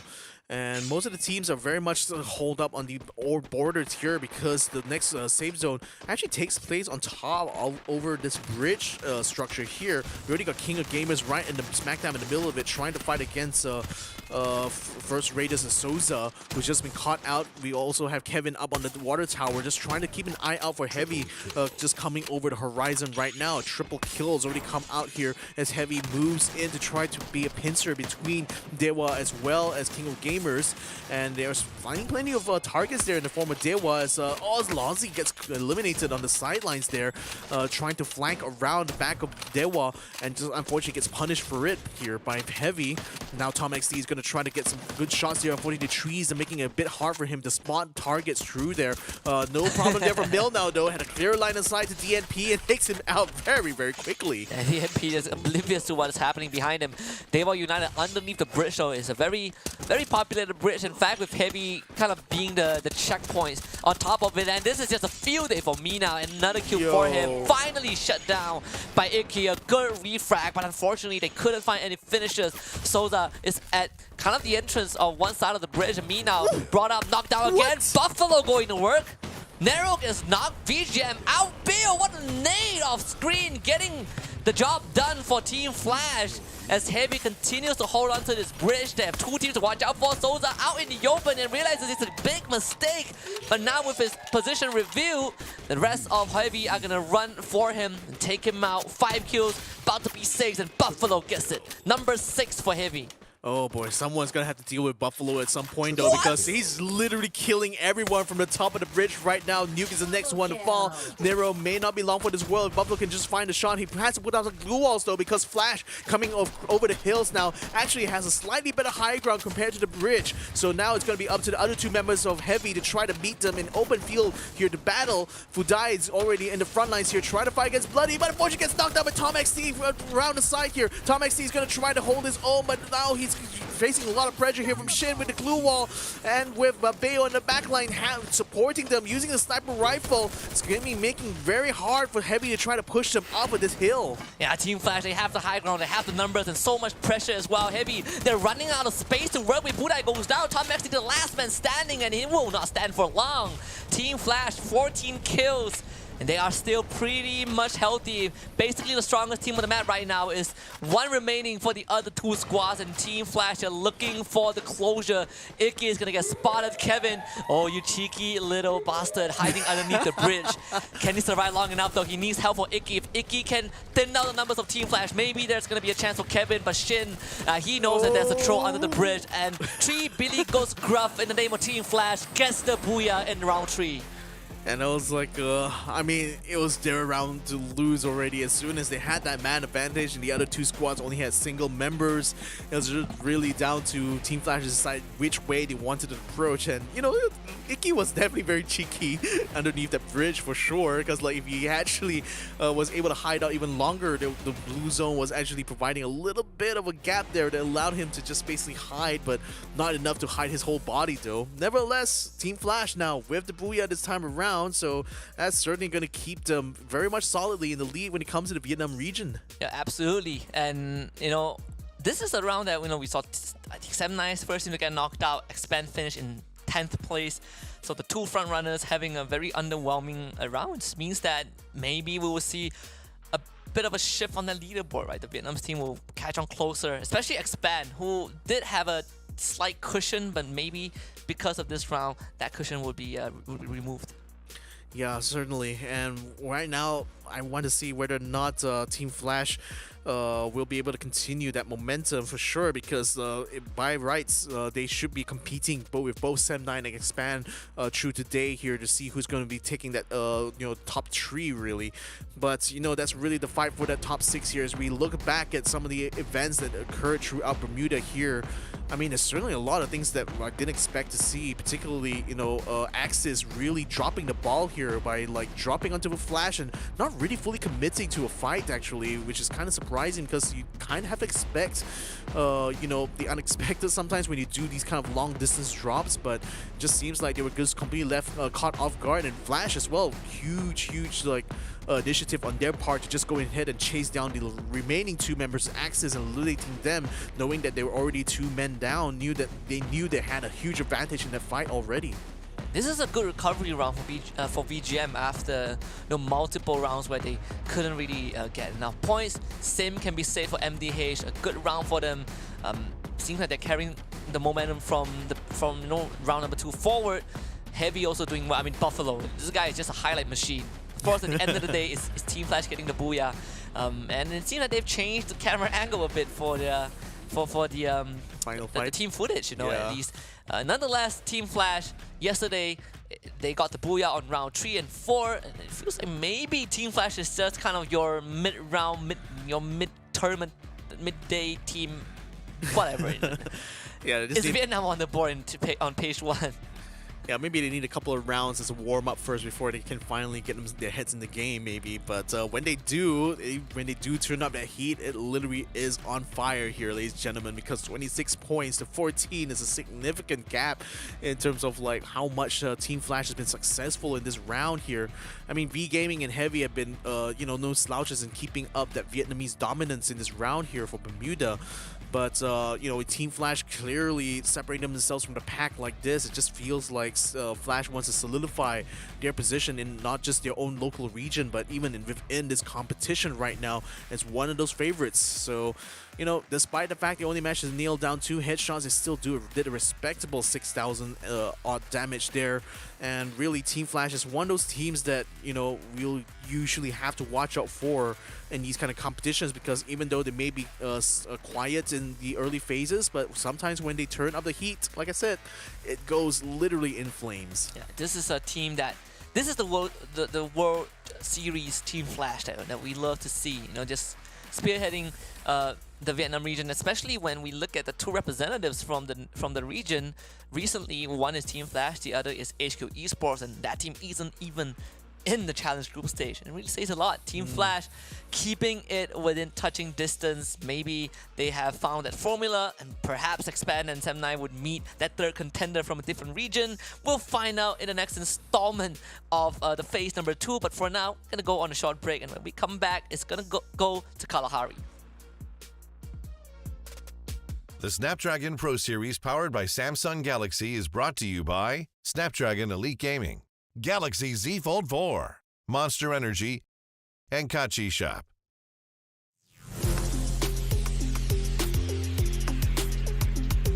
สวัสดีนะครับผมเอหอยสังนะครับตำแหน่งในเกมอินเกมลีดเดอร์นะครับก็มาจากทีม Attack All แล้วนะครับอยู่ประเทศไทยครับก็คาดหวังว่าน่าจะได้แบบให้ได้ตั๋วครับไปแข่งที่ต่างประเทศต่อครับก็เอาให้เข้ารอบก่อนครับแล้วเราค่อยจะไปวางแผนที่ทิศก็หวังอยู่ครับก็มีความกดดันแค่ไหนก็ในเกมก็จะมีอยู่แล้วก็ต้องมีทุกคนอยู่แล้วครับแต่ว่าเราก็เตรียมความพร้อมไว้อยู่แล้วครับเรื่องนี้เพราะว่าเราก็แบบเรื่องประสบการณ์ด้วยเราก็ตื่นเต้นนิดหน่อยครับแต่ว่าพอในสถานการณ์จริงเราก็ทำได้ครับก็รู้สึกกดดันไหมก็ไม่เท่าไหร่ครับก็ไม่ค่อยกดดันถ้าเราทำเต็มที่พอครับเมตาในแต่ละแผ่นแล้วก็เราก็ต้องแบบดูมากว่าแต่ละแผ่นเขาอัพอะไรมาบ้างเราก็ต้องศึกษาแล้วว่าทีมนี้เขาเล่นสกิลอะไรอย่างเงี้ยครับแล้วก็ลองไปดูเขาว่าสกิลนี้แล้วก็เอาไปลองใช้มั่งแล้วก็เอามาลองทดลองบ้างอะไรเงี้ยครับก็เป็นพวกเล่นส่วนมาก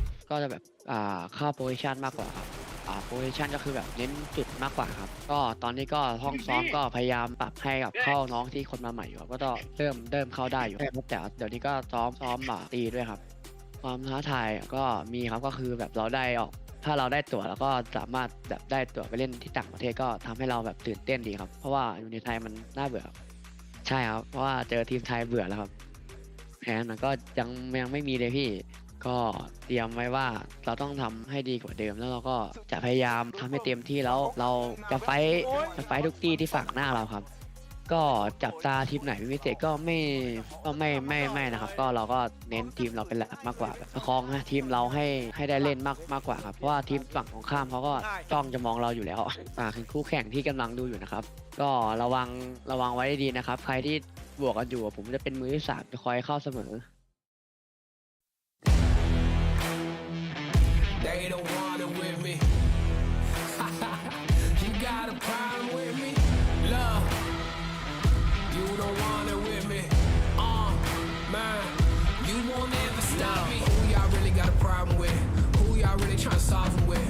Who don't really like the sound of this? Who come with me getting down to this? You better step back, get your neck cracked, get laid down where you best step. Better check that with a fresh map. Get lost now with no extract. Like, look, that's all me. Got my number, don't call me. We eating up, that's all beef. You freezing up, that's y'all's team. Cause we really lose no more. All about heating up, leaving that cold. You can see me heating up, killing that show. I ain't about giving up, no.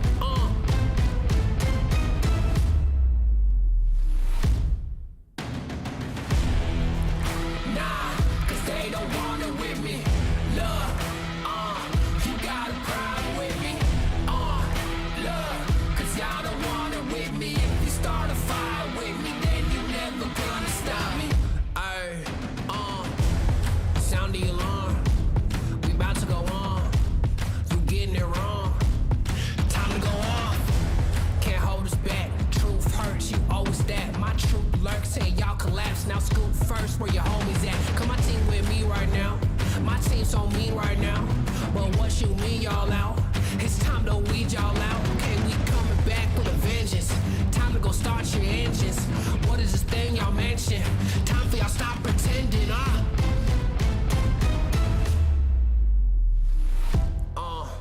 Nah, y'all can't do that. Where your crew at? Y'all can't do that. Nah, where your crew at? Love, man, cause now you alone. Yeah, get out of my zone. Man, cause now you alone. Love, get out of my zone. Nah, cause they don't want it with me. Love, you got a problem with me.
And welcome back, ladies and gentlemen, to the Snapdragon Pro Series. My name is Victor Cax. Joining me here is Husky. We're here to bring you guys a continuation of day number 2.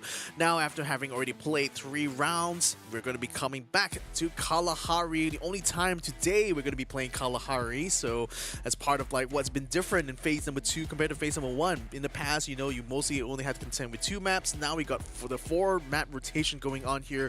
But this time around, you know, we mostly focus on Purgatory and Alpine, as those are the maps we're opening and closing the day with. But now this second part of the midway point, now we're going to a map that has plenty of verticality when it comes to the game of Free Fire, and definitely some teams we've seen have thrived a lot because of that, haven't they? Yeah, we have seen a lot of star snipers show up as well. I mean, Buffalo being one of the household names ever since the stunt he pulled off yesterday. So the verticalities and the open areas on Kalahari is going to really be a boon for this guy. Let's take a look at the overall standings by the end of round number 3. Sam9 and Expand not really making too much headway, but Team Flash certainly did after that booyah. It's the 3rd booyah of phase number 2. They got 2 yesterday, and now they are really close to Expand. Just 1 round away before they contest the 2nd spot. The Expand is holding. Heavy still in 4th place. V Gaming Esports still in 5th. So the holy trinity of Vietnam teams are still there with KOG in 6th. Not much has changed. Yeah, not much going to be changing because, like, especially for that first page, like I had mentioned earlier, the gaps between these teams now are starting to widen up a lot. So what we're going to be seeing more of is actually going to be those guys in the 2nd page actually making the bigger moves here, because you can see that DEWA and FARANG, they're only about 2 points apart from each other. Axis and First Raiders about 1 point away from each other.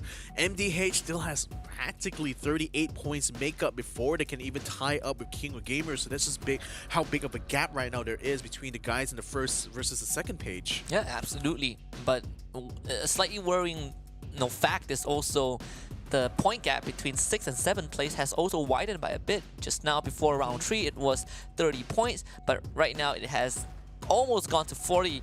So MDH has to put in extra work to catch up, because KOG was a team that we didn't really talk about too much in phase number 1, mostly because they spent a lot of those time in that last place and mostly on the 2nd page of the leaderboard. But right now, since phase number 2 has started, the KOG is really showing us that they are worthy to join the rest of their Thailand friends in Jakarta, and they are doing a really good job at it. But all of this would not have been a reality. We wouldn't be sitting here talking about, you know, Thailand being the strongest Free Fire team in this tournament without Snapdragon Elite Gaming. For when gaming matters, they've been with us and given everyone this platform for 2 seasons, and we're still going strong. In fact, this family is just constantly expanding.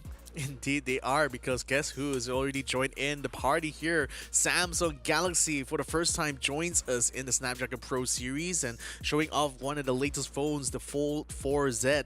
And you know, it just occurred to me that, you know, you could potentially play a game kind of like a DS now with the phones being able to fold up like that. Oh yeah? Yeah, you're gonna have the dual screen thing. I wonder what games can actually take advantage of that kind of layout, because there's so many potential possibilities, isn't there? There actually is. I want maybe, you know, years down the road when no mobile games developer has figured something out, we'll get games that utilizes 2 screens. It's a long stretch, but it's something to be pondered. I've always wanted to have a DS when I was a kid, but all I got was a Nintendo Game Boy. Hey, that's good enough. It's not bad. Game Boy's so cool. I played some of the classic games, loved them a lot. Wish I could relive those moments though, because having the emulator on PC just does not feel the same. Drop down your Twitch prediction in the chat. We have plenty more rounds to go by, so let us know if you think Team Flash is going to continue this momentum, because they feel like a midday team, and this is exactly the midway point of day number 2. We're dropping into Kalahari, and we get a very, very nice flight path. I like the pilot of this cargo plane that he's flying around here. He likes to split these maps in very even sides, doesn't he? Yeah, yesterday was pretty one-sided, right? It's always you know, towards the edge of a map, but today we have a better pilot, and with that comes just oh my early god! fight. Oh What my is god! this? Jembo! They had a stare off for a moment, and Jemba, forced off the building. It really looked good for him, but you know, they still got first blood nonetheless. I mean, good in that he's able to stay out of trouble. Bad as in now no one can get to him now to revive him unless he falls off, but that might even open up him even more danger. Bayet is going to try to see if he can find other members of Anxiety to fight for here on the sub. But really, I think Anxiety is already peeling out this battle. We do see a member Expand trying to join in or maybe try to take control over the revive point here and hoping to catch anyone who just decides to make a break for it off guard. But FARANG, in the meantime, they've literally lost Gembol now, so they need that revive point more than ever. They're going to have to compete with that solo member Expands for it. And there's Xroy now trying to fight against Too Bad. Too Bad uses a glue wall just in time, but now tries to wrap around the tent here to see if he can get a flank now. Xroy is very, very low in health, so one shot, it's all he needs to take him out, and that's going to be a free extra kill point now for FARANG. Yeah, the idea is good from Roy, just seeing if he can ambush someone, but doesn't really have the tools to do so. So good on FARANG, 3 kills so far. Sam9 though, running into MDH. It's a very even fight at this point of time. Both teams losing 2 members. Raja getting heavily pressured. MDH just running him down. The King is not long for this round. ZenOP able to get away. There's a buy point down there if he chooses to go for it, but he decides to travel farther. And this feels like, Purgatory, where Sam9 just didn't really get the start that they want, and now they have to play that long game. Now, Purgatory is Purgatory, but Kalahari can sometimes be literally Purgatory for some of these teams here. I mean, with Sam9 now down to 1 member, at least they were able to get 2 trades, so it's not that big of a loss in the grand scheme of things.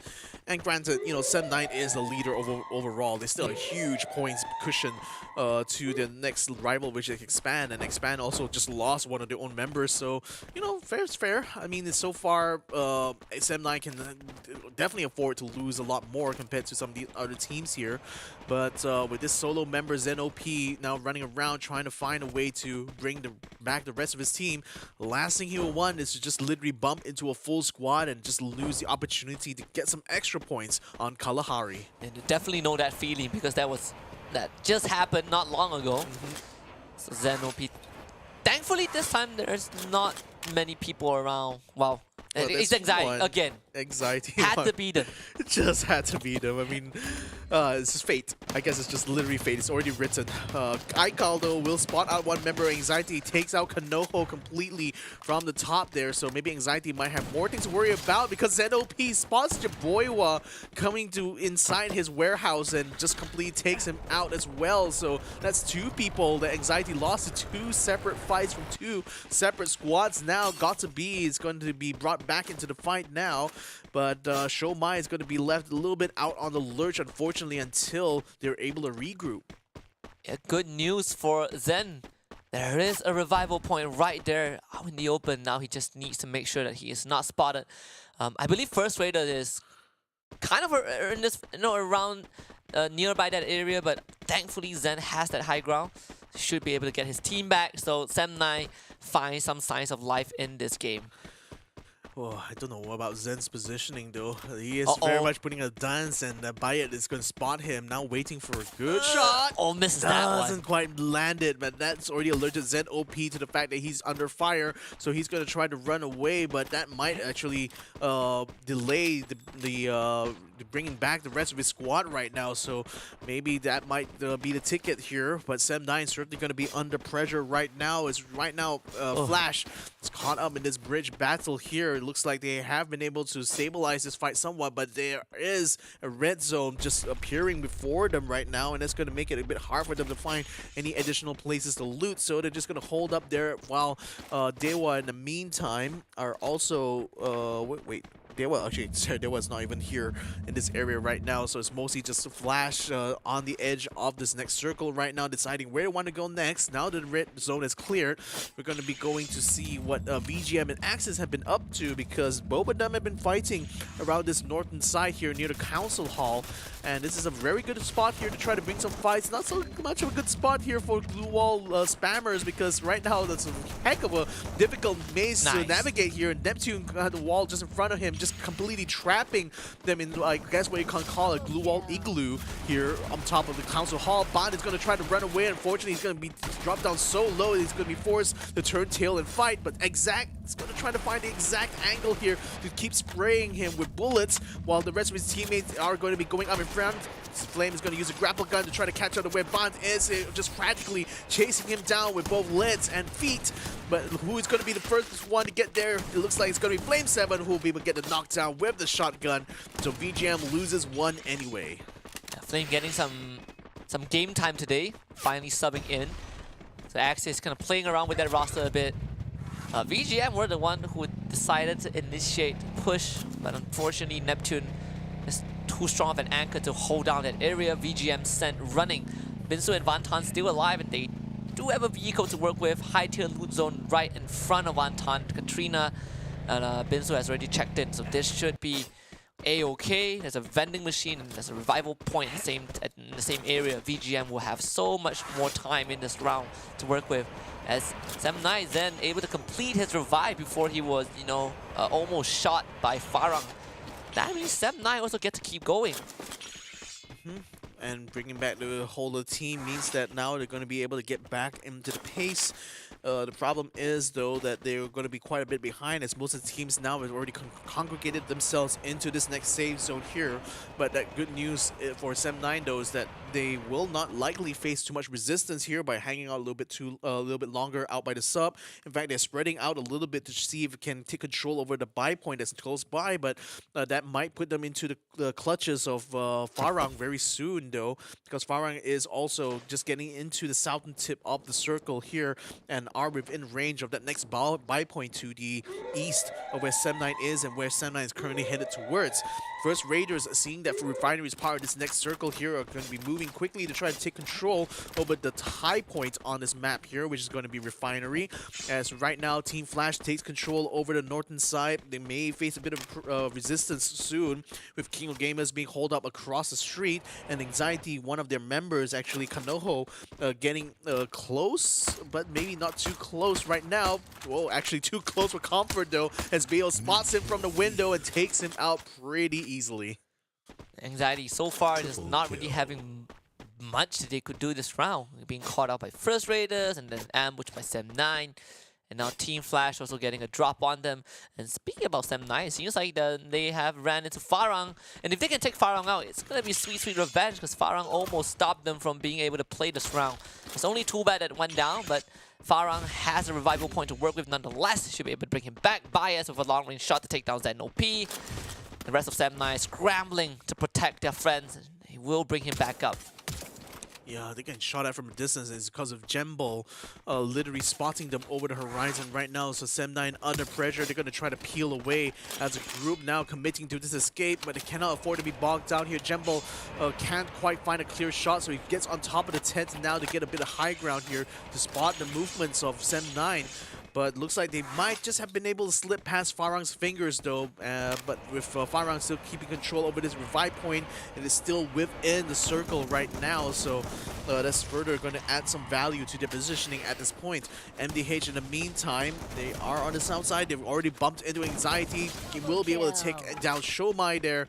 And I think the Anxiety is actually quite a bit split out, so they're not really fighting as a full squad. This was an easy fight here for MDH, and just an extra point to add to their tally. Yeah, First Raiders also got a member of Anxiety. So this is, again, this whole round was just Anxiety getting picked off one by one on the map. It really felt like they didn't even get off the ground. But good news is that they're still in the game, so Anxiety has a chance. Expand losing too fast just for a brief moment. They bring him back instantly. Didn't even get to fully ascend into the clouds after that death. MDH, 4 points so far, looking good. 11 teams left. As the circle is going to close in once more, and this one's going to be very, very important. All the way to Santa Catarina and Command Post, where Expand and Heavy are located. A very, very densely packed map right now. I think very interesting as well as this next save zone takes place on the junction, rather the Y crossing here between Command Post and Santa Catarina. So that means it's going to be very wide open outside of the Command Post. I do see a lot of cover for a lot of these teams to actually take advantage of. We see King of Gamers rapidly repositioning themselves, landing on top of where X-Roy is, while First Raiders also uses the grapple gun right now to rapidly reposition themselves. Anxiety as well, hanging very close by to them. They might actually want to try to hot drop them a little bit as they now turn around and realize they're being dropped upon.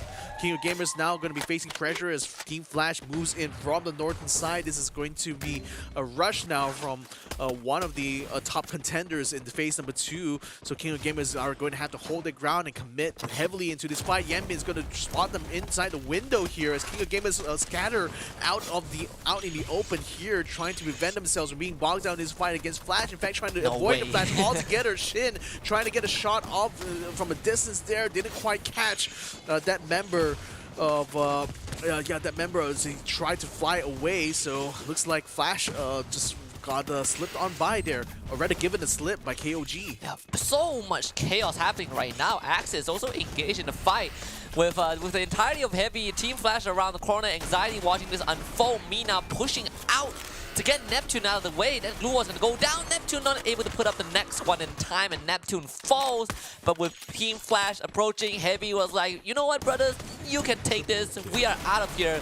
And Axis left to be fed to the Sharks. Just absolutely mowed down. Brutal ending. Close your eyes, people. This is not for the faint-hearted. The grenades are getting tossed out as well. I mean, Axis just trapped, hopeless. It's a very dull moment for the team. Yeah, Team Flash having 7 kills, and Heavy now wants to try and punish Team Flash, but unfortunately doesn't get anything done. Yeah, because Flash is still using the crest for that advantage. They can easily just pull closer to the river, and that's already a bit of a downward slope they can use as cover, whereas like Heavy, they still have to rely on the vegetation. But now they're going to try to meet Flash right face to face as the grenades came out, flushing them out onto the open, forcing them to use the glue walls to cover their escape. But then Heavy is still giving a massive chase. Now glue wall busters have been brought out as well, so Heavy is going to have to burn their glue walls if they want to continue to chase Flash. They decide to hold back a little bit, and Flash is going to try to use this initiative right now to turn the fight around onto themselves. Nail down Buffalo. Buffalo trying to take shots from a distance there. Still haven't found any hits to pop up yet. While Bayo is just going to try to hold the line here as the glue walls break down. As soon as he brings it up, they will catch out Tom XT. Can they find another member here of Heavy? Looks like they will find Mill now as well. Things are falling apart for Heavy on the front here as Buffalo is still holed up inside the building, not able to provide the long distance support the Heavy needed in that moment there with all the glue walls in place. In the meantime, BGM bumps into 2Bad, takes out FARANG completely now, and Flash now jumps straight onto Buffalo, takes him out in order to finish up the rest of Heavy, and they've seized control over the north. A very weird move from Heavy though. They decided to push out. They actually get to gatekeep Team Flash, so unfortunate ending for them. Expand also out as well. VGM takes on Sam9. Anxiety in 7th place, and VGM quickly dispatched by Sam9 and MDH, who were just pecking them from afar. Sam9 with 7 kills, looking for the potential 8th. Just need to round the corner. Boy take gets Zen, that's 1, but Newbie able to provide backup in time and pick Zen back up just out of range of the blue. Actually, no, he takes down the blue zone. Unfortunately, MDH having so much control of the circle right now. Team Flash, you can see them taking flight as they try to move into the circle. Oh, Fikri, a lot of trigger discipline, not willing to take the shot just yet, but he might have to real soon as Stargo has just found Bloody. First Raiders also doing not too bad, 8 kills in the back, and they're still kicking. Flash is quite taking a very interesting approach there. Despite being one of the squads that actually had a full stack early on, they literally tried to split them out a little bit, or rather spread them out a little bit to cover more ground. And it seemed like Flash wanted to actually commit to this fight until First Raiders. Unfortunately, with Bloody already taken out, Flash is down to 3 members now, so they're no longer the full stack that actually goes to both MDH and First Raiders right now. Sen9 has gone out on the outside. Fikri, not long but as well, will be taken out by Nuke.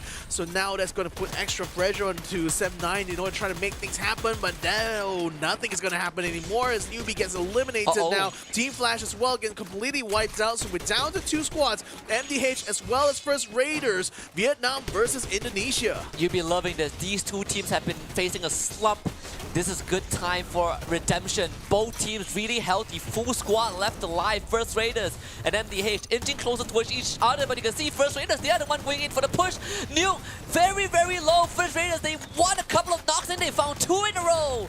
As First Raiders overwhelms MDH. Don't cry, last man standing gets a knock, but it is not enough. First Raiders finally showing us something that they can be proud of. A booyah on round number 4. Oh my goodness. I mean, this is so rare to see from them, but finally they made it. They made it to the final fight and they took down one of the really dangerous squads in order to try to take this one here. But they're right, you know, these are 2 squads that were actually having a bit of a slump yesterday, and then now they're starting to come into form. So is this going to be a sign of more things to come here for First Raiders? Just might be. Yeah, hopefully. As First Raiders, they have been kind of there, you know, every once in a while, but this booyah is a massive one for the team. MDH, they do not need to feel too sad. They also got a pretty decent round, finished second, got decent amount of elimination. So at the end of the day, I think these 2 teams who are on the second page can be contented with the result. They just have to kind of keep it going, and you know, maybe they'll be able to contend for first page, because coincidentally, the first page teams, some of them didn't really perform well on this round. You know, 7-9 Expand, they had a very slow one. KOG also knocked out in the mid round as well. I think this is like the second page guy is already kind of like waking up a little bit and actually amping up more pressure now to the guys who've been traditionally in the lead when it came to this phase. So maybe it might be a balance, switch in that balance of power that we really need in this phase to kind of change things up. So I'm all here for it though, because like again, MDH, I really wanted them to succeed during phase number 2, and especially given how abysmal they had performed in day number 1, and with this now being able to get to that final fight, it's just such a shame they weren't able to get the booyah. But even up against a team like First Raiders Eclipse, a team that, you know, had been consistently putting themselves out there, really trying to find fights, but rarely finding the level of success that some of these other squads, even from Indonesia themselves, have been experiencing. Finally being able to put one good round for themselves, getting 26 points in total, putting them very much ahead of like DEWA United, who literally got 0 points in this fight itself, and that's only going to allow them to even overtake FARANG, because FARANG only managed to net 6 points. So by my calculation, I think First Raiders might stand a good chance of getting themselves to the top of page number 2. Yeah, and for 7-9, they continue to expand their lead because Expand only got 5 points. But at the end of the day, we're seeing, you know, the second page team, like you said, getting some good rounds in. Anxiety also with 7 points. I believe what 3 out of 3 teams, half of the teams on the first page didn't really have a good round in Kalahari. So this is maybe a good inkling of what's to come. First Raiders Eclipse need to keep this up though, because it's between them and DEWA United Esports, right? Both teams have had very shaky performances. Now, obviously, DEWA United didn't get to play this round because they were taken out very easily. So for First Raiders, hopefully they can kind of carry this momentum forward. Don't be like FARANG.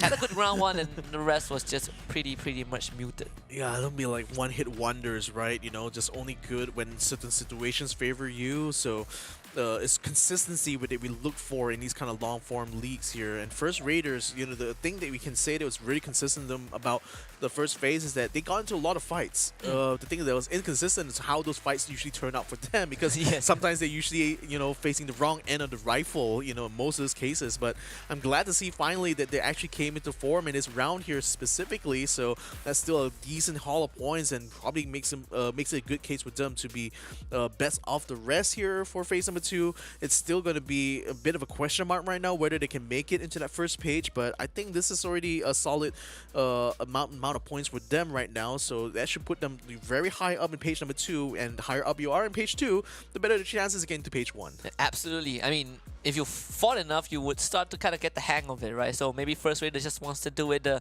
hard way. And all of this would not be possible without our friends and partners over at Snapdragon Elite Gaming. When winning matters. matters. It does matter for some of these teams. Well, for all of them, in fact. To make it to Jakarta, you gotta hit top 6 by the end of phase number 2, and that concludes next week. So there's not much time left, but thankfully we have them alongside Samsung Galaxy, powering every single aspect of the tournament, and we welcome them into the family with open arms. On top of that, we also gotta thank Monster Energy for powering us day in, day out, making my veins turn green, and I have no complaints about it. So check them out at www.monsterenergy.com/gaming. Last but not least, if you want to power your games with good deals for in-game credits, for top-ups, check out none other than www.kachishop.com. We're gonna go for a short break, recompose ourselves, because when we come back, it's back to purgatory for round number 5. The Snapdragon Pro Series powered by Samsung Galaxy is brought to you by Snapdragon Elite Gaming, Galaxy Z Fold 4, Monster Energy, and Kachi Shop.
You're now tuning in to the Snapdragon Pro Series Free Fire Challenge Stage Phase 2 Day 2. I'm Husky alongside Victor to bring you guys the final 2 rounds of the day. We're heading to Purgatory again for the second time this day. And today has been more of a switch up, right? Yesterday it was just Vietnam in, Vietnam out. But today we got a mix of both. We got Sem9 getting a booyah, Expand getting a booyah, well, FARANG getting a booyah. Team Flash getting one, and just now we just witnessed First Raiders Eclipse getting their first one. Yeah, it's a bit of like a mix of, some repeats there, particularly with Sem9 and Flash picking up the booyahs, but also the rise of something new here, which is, of course, First Raiders picking up that last booyah there. That's going to be enough to actually allow them to overtake DEWA United. Not enough to overtake FARANG quite yet, though. They're still about 5 to 6 points shy of that there. And MDH as well, having a brilliant round, has allowed them to solidify the position in 7th place right now ahead of FARANG. So the second page looking very, very healthy in terms of that movement. But conversely for the first page, nothing much changed materially. It's still pretty much Sem9 in front, Expand in 2nd, Team Flash in 3rd. The 3 Vietnamese squads there in Flash, Heavy, and V Gaming Esports still taking 3rd, 4th, and 5th. And then we got King of Gamers Club being the gatekeepers for those attempting to take away the last slot here towards Jakarta. Yeah, and the only thing that we gotta watch out for on page 1 is that the gap between Expand and Team Flash has shortened a bit. Because Team Flash, they got that booyah, and Expand, they had they ran into some minor speed bumps. And now we're looking at Expand to see if they can recover from it. Round 3 and 4 were not kind to them. That is why they have effectively used up that bit of roses that they once had. Team Flash have a very, very good chance on overtaking them, but I guess at the end of the day, as long as you're in top 6, it's good news for these teams. So long as King of Gamers just continues to gatekeep 6th place. I mean, the fact that Expand is 2nd place, even though they have yet to pick up a booyah in Phase 2 so far, shows that they actually experienced most of the success, I think, in the first phase, and that kind of allowed them, the position here to be part of the final 6 going to Jakarta. But right now, the lack of getting booyahs in Phase 2, I think is going to become a big problem now with Team Flash coming in with a huge Phase 2 resurgence. So let's see whether or not Expand is going to finally find one, in these couple of rounds, or is Flash going to finally overtake them and now become the big contender to actually challenge Sem9 for the lead in Phase 2? We'll have to see, though, as we have a look as well onto First Raiders Eclipse as well as MDH alongside Team Flash. He's going to be a team to watch out for going forwards here. So the thing is that, First Raiders, as I said before, we haven't really seen them perform successfully so far. We've definitely seen them a lot on stream, though, because they keep getting themselves involved in fights, just never really been able to kind of bring the whole thing to fruition, to bring maximum points haul for themselves. Finally, there is a round here where they prove that they actually do deserve, some credit for their tenacity. And right now, it's a question of how well can they sustain this, or are they going to still be like those one-hit wonders? Yeah, and it's a question that they have some time to answer. Kind of feels like high school, where you just have this team that is always starting fights wherever they go. Not looking good in their record, though. They have not won most of them.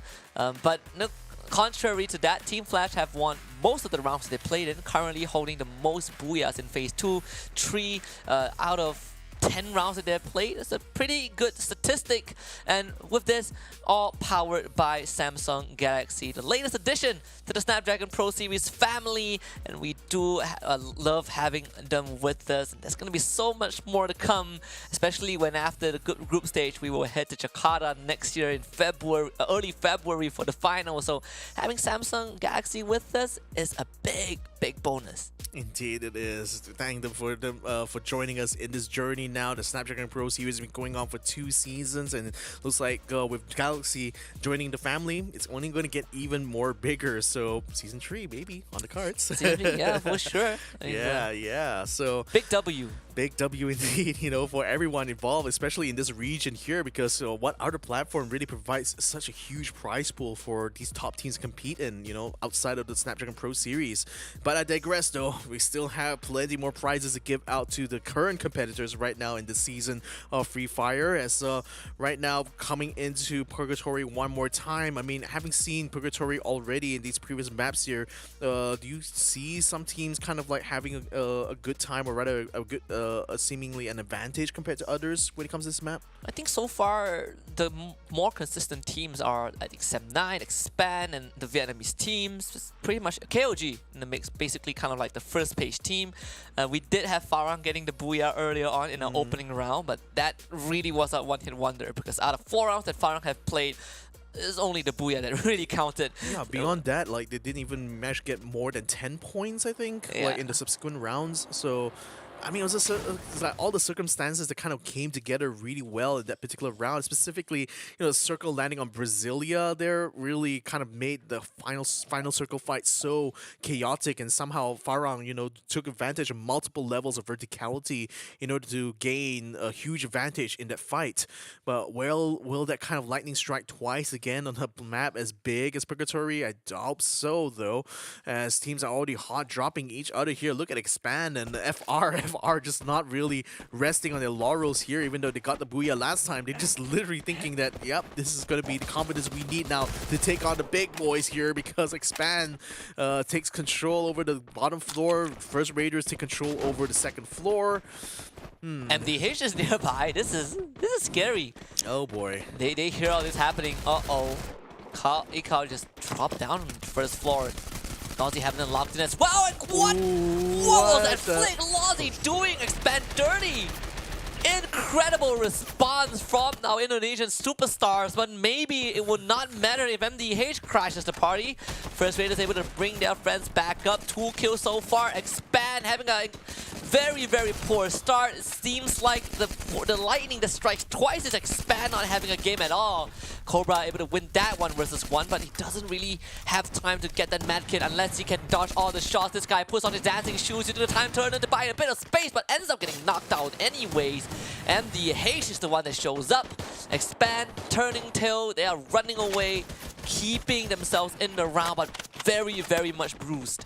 Well, the thing is, MDH is not waiting to try to flush out the first Raiders, though, because after taking out X-Roy, now they're rapidly moving to try to surround the building that first Raiders is currently holed up in. You can see NP on the lower side, whereas like the other members of MDH as well on the northern side, they're just trying to take control over the ground floor that first Raiders isn't on right now in order to keep them holed up in that first floor.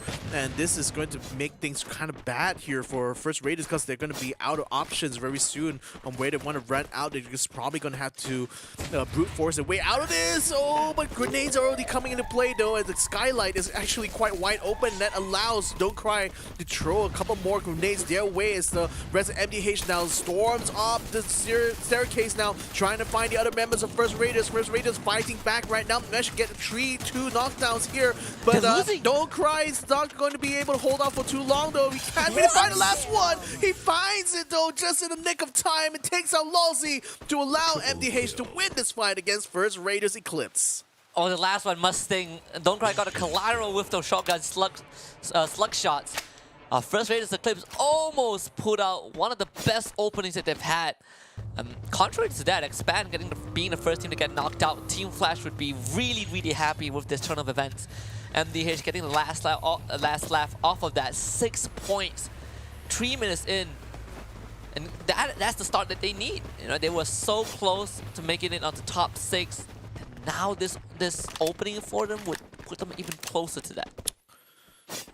And that's one thing, like, I don't know whether this is going to be, you know, a symptom of the Battle Royale genre in particular, or is it like something with Free Fire specifically, but this concept of like the third party actually being the team that has advantage is starting to rear its ugly head, I think, in some of these fights, because otherwise, you know, it would have been a straight fight between first Raiders and Expand, but once MDH entered, not only did they wipe out Expand, but went on as well to wipe out first Raiders. It kind of tells you that maybe, you know, any kind of teams that really want to take the aggressive strategy of just going around picking fights may not be the salient thing. It's just kind of like making it more viable just to kind of sit around and just wait to hear gunshots come around and just decide to go and third party that instead.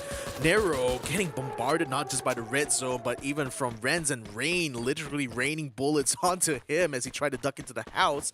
So that's a very dead member of MDH. Unfortunately, very unfortunate to get caught out in that position too, because DEWA was already set up on top of that hillside. But yeah, back to this thing about the third party. I wonder, you know, what is going to be the best way to kind of like change incentive maybe for some of these teams, because right now it just feels like it's less advantageous for you to just go out and find fights and more like just reacting more to other people starting fights. I suppose it's also kind of part of the strategic part of Battle Royale. Right? I think the concept is last man standing, so it's, you know, just do whatever you can to get there. I do feel like maybe we are seeing more of the third party thing, but not necessarily a bad thing. Right? I think this also forces team to adapt a bit more. But I do wonder, now you got me thinking, what kind of incentive can you implement to encourage more third party, or, you know, prevent that from happening too often? I was thinking of an assist system, but that actually is technically in the game. Technically, and I think it also gets messy when you start to add assists to the championship points, right? Yeah, it's definitely a weird one. I don't know. Food for thought. Food for thought for sure. I think, you know, Free Fire has added elements that just make the gameplays more and more interesting, right? We started with the Vector Kimbo 2 years ago. Right now, and then at that time, people are not focusing on long-range fights. They're just running at each other. There's not much utilities, not much troubles getting used. And afterwards, we entered the era of utilities being more favored. You know, people are starting to learn those lineups. And then now we get a balance of everything. And, you know, we had the Blue Wall Busters coming in. We had the Seekers getting used a bit more. Bonfires being thrown out. It's just good evolution, honestly. For the competitive stage. No, again, like, it's not really taking away from Free Fire as a game, really. Of course. The criticism I was giving is just more of like just noticing this kind of pattern when it comes to the matches we've seen so far. So I wonder if there are some other methods that maybe the Free Fire development team has not considered yet. So just kind of pondering this question, really, having seen multiple third-party fights where this literally the third party is the one having seemingly the advantage in every way. I mean, not to take away as well from, you know, MDH's little victory over 2 squads in a row. I mean, they frankly deserve it, and really they're a squad that needs this kind of like victories here, you know, to catch things up. In the meantime, King of Gamers, what is going on here? VGM literally running into the middle of King of Gamers now, and King of Gamers blowing up the car and catching Vantan with his pants down. Throwables being sent out to try to keep VGM split up completely, as Kevin now focuses attention on the other side here, where more of the members of VGM are just mostly holed up in this maze of blue walls, as they do have a member of KOG also stuck in the middle of their midst there. Bingsu now able to try to get the knockdown into that member of KOG as VGM tries to stabilize this fight here. Vantan now trying to make his way back, but Kevin is going to try to gatekeep him from the rest of this fight right now. Vantan forced to burn out even more the glue walls. Unfortunately, King of Gamers loses Kevin 77. He was the last person standing, and VGM still has the full stack. Started out very weird, but VGM had a plan. Just split the attention of KOG. What is? Might catch a free one. DEWA just casually going out on a trip. That vehicle, if he takes one more shot, it's going to go down. Oh, they were trying to find it. Almost gets it. DEWA barely making it out of sight. Exactly, playing with fire. But as long as they get out, I think it's good news for them. Yeah, it's good news for them for sure. And I think this is another aspect of our free fire here that's worth talking about. It's like that long-range spread. The bullet spread is just, I think, a little bit too wide. It kind of makes like long-range battles unviable. That really kind of emphasizes more on those close quarters sort of fights. That's why you normally see things like shotguns and SMGs being more of a factor in these games compared to like you know, the standard rifles, really, because you just prioritize a little bit more about the DPS you can get out of those weapons, and you know, the effectiveness at close range versus long range is certainly a huge gulf when it comes to the free fire weapon selection. Nevertheless, VGM not resting on their laurels here, are going to try to find a way to gatekeep Flash, who are now having their backs against the wall with the blue zone already closing in. Now they're going to be desperate to try to prevent VGM from keeping them bogged up in this fight, but they can't really find a good opening here given how wide open this space is. But they will have the high ground a little bit as they continue to push VGM further and further back into the safe zone.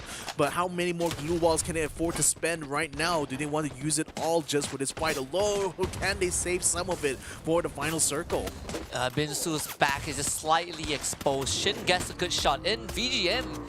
Now after that fight against KOG, they decided to hold it here for a while, and Team Flash might punish them though. Yanbin kind of putting a fast one on them with that McLaren, as VGM feeling a bit more constricted.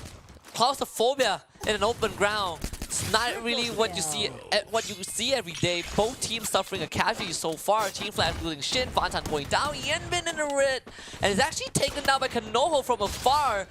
Team Flash also not looking too healthy. Bloody getting sniped. Boite once more on the ground, but it's just a collective effort from Anxiety helping VGM from afar to take down Team Flash. VGM down to 2 members, but knowing where Anxiety is, they will have to kind of take the long way to get out.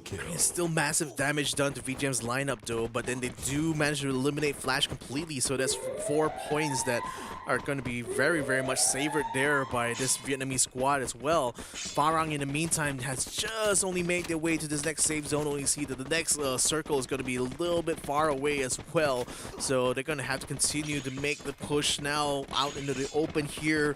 Good news with them is that there's not going to be much resistance on their way there, because whoever's in front is mostly Axis, who is currently tied up with Heavy at the moment, and there's a buy point coming in nearby, so maybe FARANG might be able to make use of that to get some additional equipment that they need. Specifically, I think they need a lot more throwables there, because like Too Bad has literally 14 glue walls in his kit right now. They have plenty to use for this final fight later on.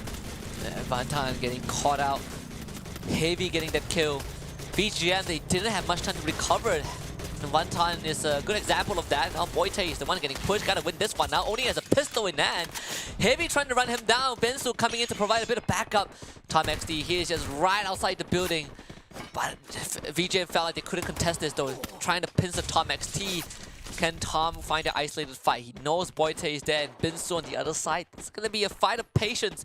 VGM thinking about doubling up onto Tom, but this is going to take a lot of effort. They have that explosive in hand, but Tom XT is still pretty much alive, getting some support from his teammate. Sem9 Newbie decides to join in from afar, kind of crippling Heavy a bit. Me now is out of this fight. Heavy don't really feel like they can commit fully to this now with Sem9's present in the mix, but Tom XT doesn't have much choice to work with. You gotta try and get through the members of VGM and break line of sight, and it seems like he is able to do so. Buffalo with full die, taking a FARANG off screen. This is just a messy fight. Axis somehow also a part of that. Yeah, and in the meantime as well, another fight was breaking out between MDH and DEWA United, and MDH winning that fight by a handy mile there, almost decimating. What does that? What's from Newbie? A grenade to eliminate almost the entirety of Anxiety. Only Jaboywa is left here to try to hold his ground, but how long can he do so? And now MDH decides to get into the fray as well, catching Sem9 a little bit off guard and trying to take the high ground compared to them. Jaboywa uses this opportunity of this chaos to try to run away. He almost got spotted by Zen OP, but now Sem9 has bigger problems here because MDH still has a full stack. Sem9 only has 2. And now Throwables come out. Zen OP brought down half his health. Don't Cry gets to on top of the rock right now to try to take down these 2 members. Raja is going to be caught on the outside. So will Zen OP. MDH takes out Sem9 as well. I'll tell you the worst part of what Sem9 did. Great 3-man nade. All of them stolen away by MDH. Sem9 got nothing out of that. They did all the dirty work. And MDH knocked out Sem9, and now they're about to finish off Anxiety. Kill number 15 coming through MDH. A monstrous round for them. This is going to get them into top 6 in no time. And they are still pretty much healthy. All 4 members of MDH still going strong. VGM down to the last leg, surrounded by Heavy. And can Ban hold on to this though? Heavy are circling that compound like a bunch of sharks. Wudai just pushing forward. No quarter given to Ban. VGM are out. Yep, and now now Heavy is the only one to try to hold out inside the buildings here, but MDH is up on top, and they still have plenty of glue walls to use there, so no way for Buffalo to find an empty spot to shoot at. MDH are pushing them already. Yeah, MDH is already not just pushing the Heavy specifically, but already sending the members down to try to take control of the circle, as Axis is also doing literally the same thing, so they will collide in the middle of the trees there, while Nuke still continues to try to hold out against Heavy here. Fudai trying to keep an eye out for him as Nuke takes out to the picket fences here, but Heavy, seeing that the Blue Zone's already closing in, decides it's going to be better to just run towards the safe zone now and try to make a pull back and see whether or not they can be able to catch Nuke as he tries to come around. Durables are coming out as well, as they will try to catch out Nuke while he is on the outside trying to dance around with the edge of the Blue Zone here, but now he's been holed up. Tom XT in the meantime getting knocked down by the Blue Zone itself, and we also have MDH providing fire from atop there that's actually killing Heavy's chances of getting to the safe zone. They're delaying Heavy so well. I mean, Nuke, he even makes it into the safe zone. The strategic approach from MDH working out so well. They just need to get through Axis. This is one of the best rounds that MDH ever has, and the last obstacle, honestly, is going to be Axis. 3 more teams remain, but it feels like MDH have already won this round. They are literally at the top of the hill. They are the kings right now. Axis needs to push on forward. They got to take care of the last member from DEWA United, though, and Ray needs to go, but Xac is down. Nero shows up, and Nero gets 2 in a row. Raph is also gone. Axis, not long for this round. MDH, this is their round. This is what MDH is meant to accomplish from the first place. A booyah for this team. Top 6, very, very much in sight. Oh, that just brings a smile to my face right now. With everyone just celebrating in the gaming house here for MDH. This is great news here for the Vietnamese squad that had been finding themselves out on the lurch there compared to their brothers who have been in that first page. I think this is now like a campaign for them to get into the clutches of both of all of the compatriots here coming from Vietnam. So well done, MDH. I mean, that's 2 rounds in a row that was amazing. This has definitely been the best I've seen MDH of so far. Yeah, we said that the gap between 5th and 6th is 30 plus. I think this is going to put them basically just 1 round away from breaking into the top 6 and knocking KOG down into the second page. This is a fantastic round for MDH. I think they themselves also know it. See the celebration by the end of the round. This is the kind of moments that you live for free fire. Yeah. Plenty more to go, but for MDH, it's a very, very good recovery, especially after such a slump from yesterday. So good on them. I mean, lovely. And also another thing that like you pointed out earlier was that they had like a lot of good team coordination really, with like the way that Nuke was desperately trying to peel away from that fight with Heavy, and it looked at points that if he had been banned at that point, I think Nuke would definitely have been taken out very early on. But we saw MDH literally provide supporting fire from on top there, and that actually gave the opportunity for Nuke to rejoin the rest of his team. And yeah, I mean, it started with just that Don't Cry clutch, right? They were almost wiped out by First Raiders, so it's not just a recovery of points, it's a recovery in the round. I mean, Don't Cry, he's just gonna get a good meal from his teammates later on. He kept them alive, and they rewarded him with a booyah. Yeah, I think they're gonna go ahead and like order all the best stuff only for that dinner, man, because they definitely deserve to have a hearty feast after a battle like that. And this is the way they managed to finish off the final circle is just like chef's kiss as well, because it's literally a king of the hill battle here. Wow, look at that, 29 points. And the thing is that we've largely been seeing that teams have been able to hit like this high amount of this high of a score here. The other teams conversely aren't able to to farm as much kills, so they're stuck either at 16 or 14 points, as we can see here for V Gaming, Esports, and Axis. So that's further going to, you know, add to the tally now between MDH as well as King of Gamers. And oh yeah, with King of Gamers only literally getting a single point right now, might be a high chance that MDH might have just made it into the first page. Yeah, I mean, Expand is 0, Sem Knight is only a 6. The rise of the second page seems to be the theme of the day. Round number 5 just belongs to MDH. I mean, Don't Cry not only saved them, but he also top frag in the entire round. So there is a, you know, some things are just meant to be an MDH. Getting that booyah is one of them. This is going to be one of the biggest boosts for them. Even in phase 1, we said that MDH is going to be up there, right? They had a pretty decent performance. Come phase 2, and then we start to see, oh, can MDH really make it? But they have just dispelled a majority of that doubt. Now is just one more round on Alpine to kind of see if where MDH would stand by the end of the day.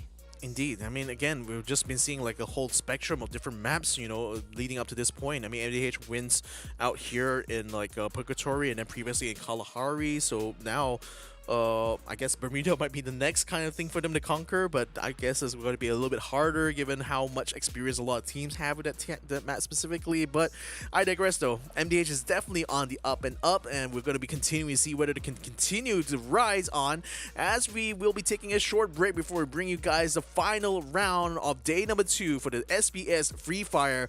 We'll see you guys after the break. The Snapdragon Pro Series powered by Samsung Galaxy is brought to you by Snapdragon Elite Gaming, Galaxy Z Fold 4, Monster Energy, and Kachi Shop.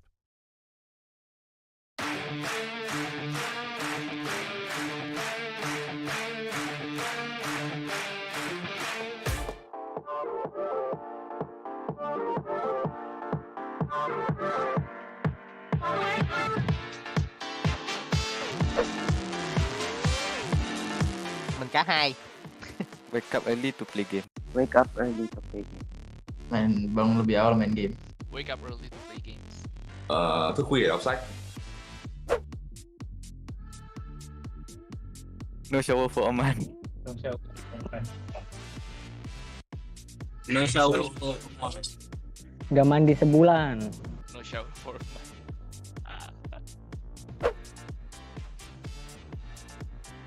100 kali push up. Push up 100 kali lah.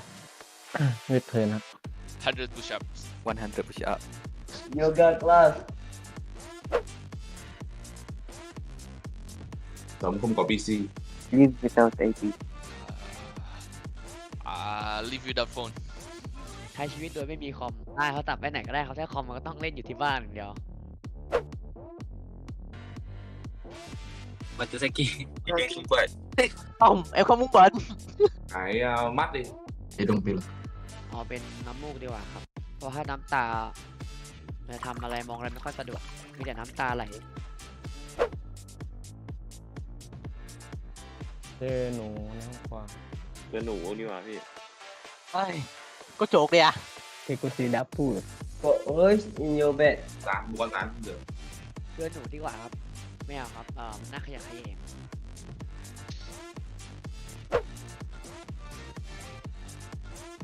Thuật in internet đi. Lagi phone. Lagging phone. Handphone deh yang lag. Gak apa-apa, yang penting internet bagus. Leaky phone. เพราะเน็ตแหลกดีกว่าครับ ก็หนักทั้งคู่อะ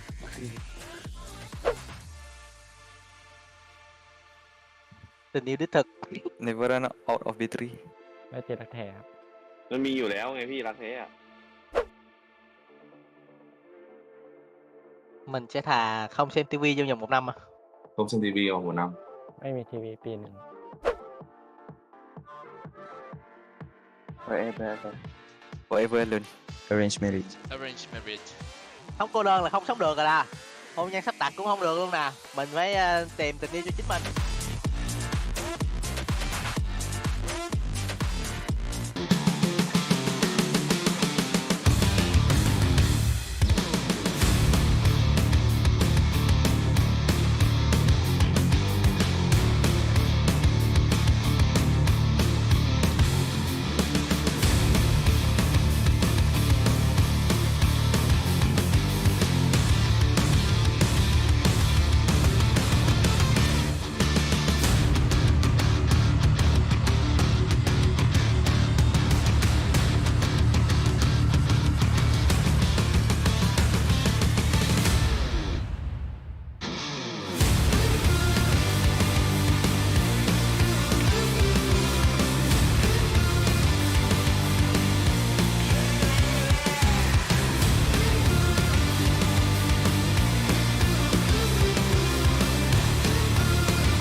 Look at my shine with the glow. This is my time with it though. This is my time to be way at the top. Me and my guys gon' pay out the block. I don't look like boss. Time's right, and I know the sea is walking in the limelight. Promise you gon' wanna watch like a sci-fi. My guys are high risers, high tide. My crown if you come to my side. I pledge allegiance for lifetime. And welcome back, ladies and gentlemen, to the Snapdragon Pro Series, where I, Victor Cax, and him, Husky, we're gonna be, guys, literally the last round for day number 2. So if you guys have missed out a lot, missed out the rest of the matches here for today, you missed out a lot here, because, like, frankly, we're seeing the resurgence of a lot of the teams that previously had been struggling in phase number 2. Now they're starting to come back into the fold, particularly MDH. Back-to-back Booyahs have kind of put them back in contention. There it is. Joining together with their compatriots from Vietnam is going to be an all Vietnamese affair from 3rd place to 6th place onwards, and we'll like to see if MDH can successfully keep that last slot. Yeah, they needed one good round and they got it. All started with Don't Cry, really just carrying the team on his shoulders, and they all returned the favor. Of course, the fight for 6th place is still pretty much up in the air. They are only 2 points ahead of King of Gamers Club. But it's good to see that now we're one extra contender for top 6 instead of kind of the hierarchy that we ended day 1 with. Between Farang and King of Gamers Club is literally 40 points. I hope that as we progress in phase 2, we get more teams contesting for top 6. But right now, MDH have put themselves in a good spot, knowing that they have a shot. But Semnai still in 1st place. Expand and Team Flash's gap though, that one is closing in. Closing every round, it seems. And, you know, last round, Flash got themselves kind of swamped a little bit, so that certainly is kind of put a stop to the progress that they made from round number 2. And, you know, speaking about progress as well, King of Gamers Club now finding themselves back onto the 2nd page. You know, this time they are on top of the 2nd page itself, so not too bad of a loss here. They're still only about 2 points away from tying up with MDH, so if King of Gamers can find themselves a good final round here, that might be the ticket for them to stay in 6th place. But certainly, well, with the Vietnamese squads now fully together with their powers combined, might this be the way that Vietnam takes over Jakarta? Maybe. Maybe. I mean, Thailand is already taking over Jakarta. 4 Thailand teams there. There's just 2 less space, right? It's impossible if we want to ask for a full stack from one region to be there. It seems like it's easier for Vietnam to do so. We'll just have to see. All of this though has been, you know, great. And if you wonder why are these players landing on the 6 shots, why are we always juiced up, it's thanks to Monster Energy being here with us for the entire journey. They've also been with us for 2 seasons, so can you imagine the amount of power I have right now thanks to them? Check them out at www.monsterenergy.com/gaming to get more info on that. But all you need to know that is we have been jacked with just Monster. I know. And it's a good thing. And sometimes, like, especially when I'm deep into some of those gaming sessions and I really need some extra boost of focus, I'll just like grab my nearest can of like Monster and, you know, just get a recharge. And sometimes, you know, especially if I overdose a little bit, and it kind of gets me, you know, a little bit more anxious. Maybe I'll come a little bit by anxiety as well, you know, just kind of like really getting kind of like scared with even the slightest bit of noise. I literally got jump scared by a boss fight in Halo Infinite of all things. And I get that feeling. I get jump scared all the time. I get jump scared by normal mobs in the current game I'm playing right now. It's just normal dungeon run, take a swig of my Monster. I feel very, very focused. But I feel like being too focused is not such a good thing when you relies a lot on audio, because, you know, I'm easily scared. You know, I can't take it.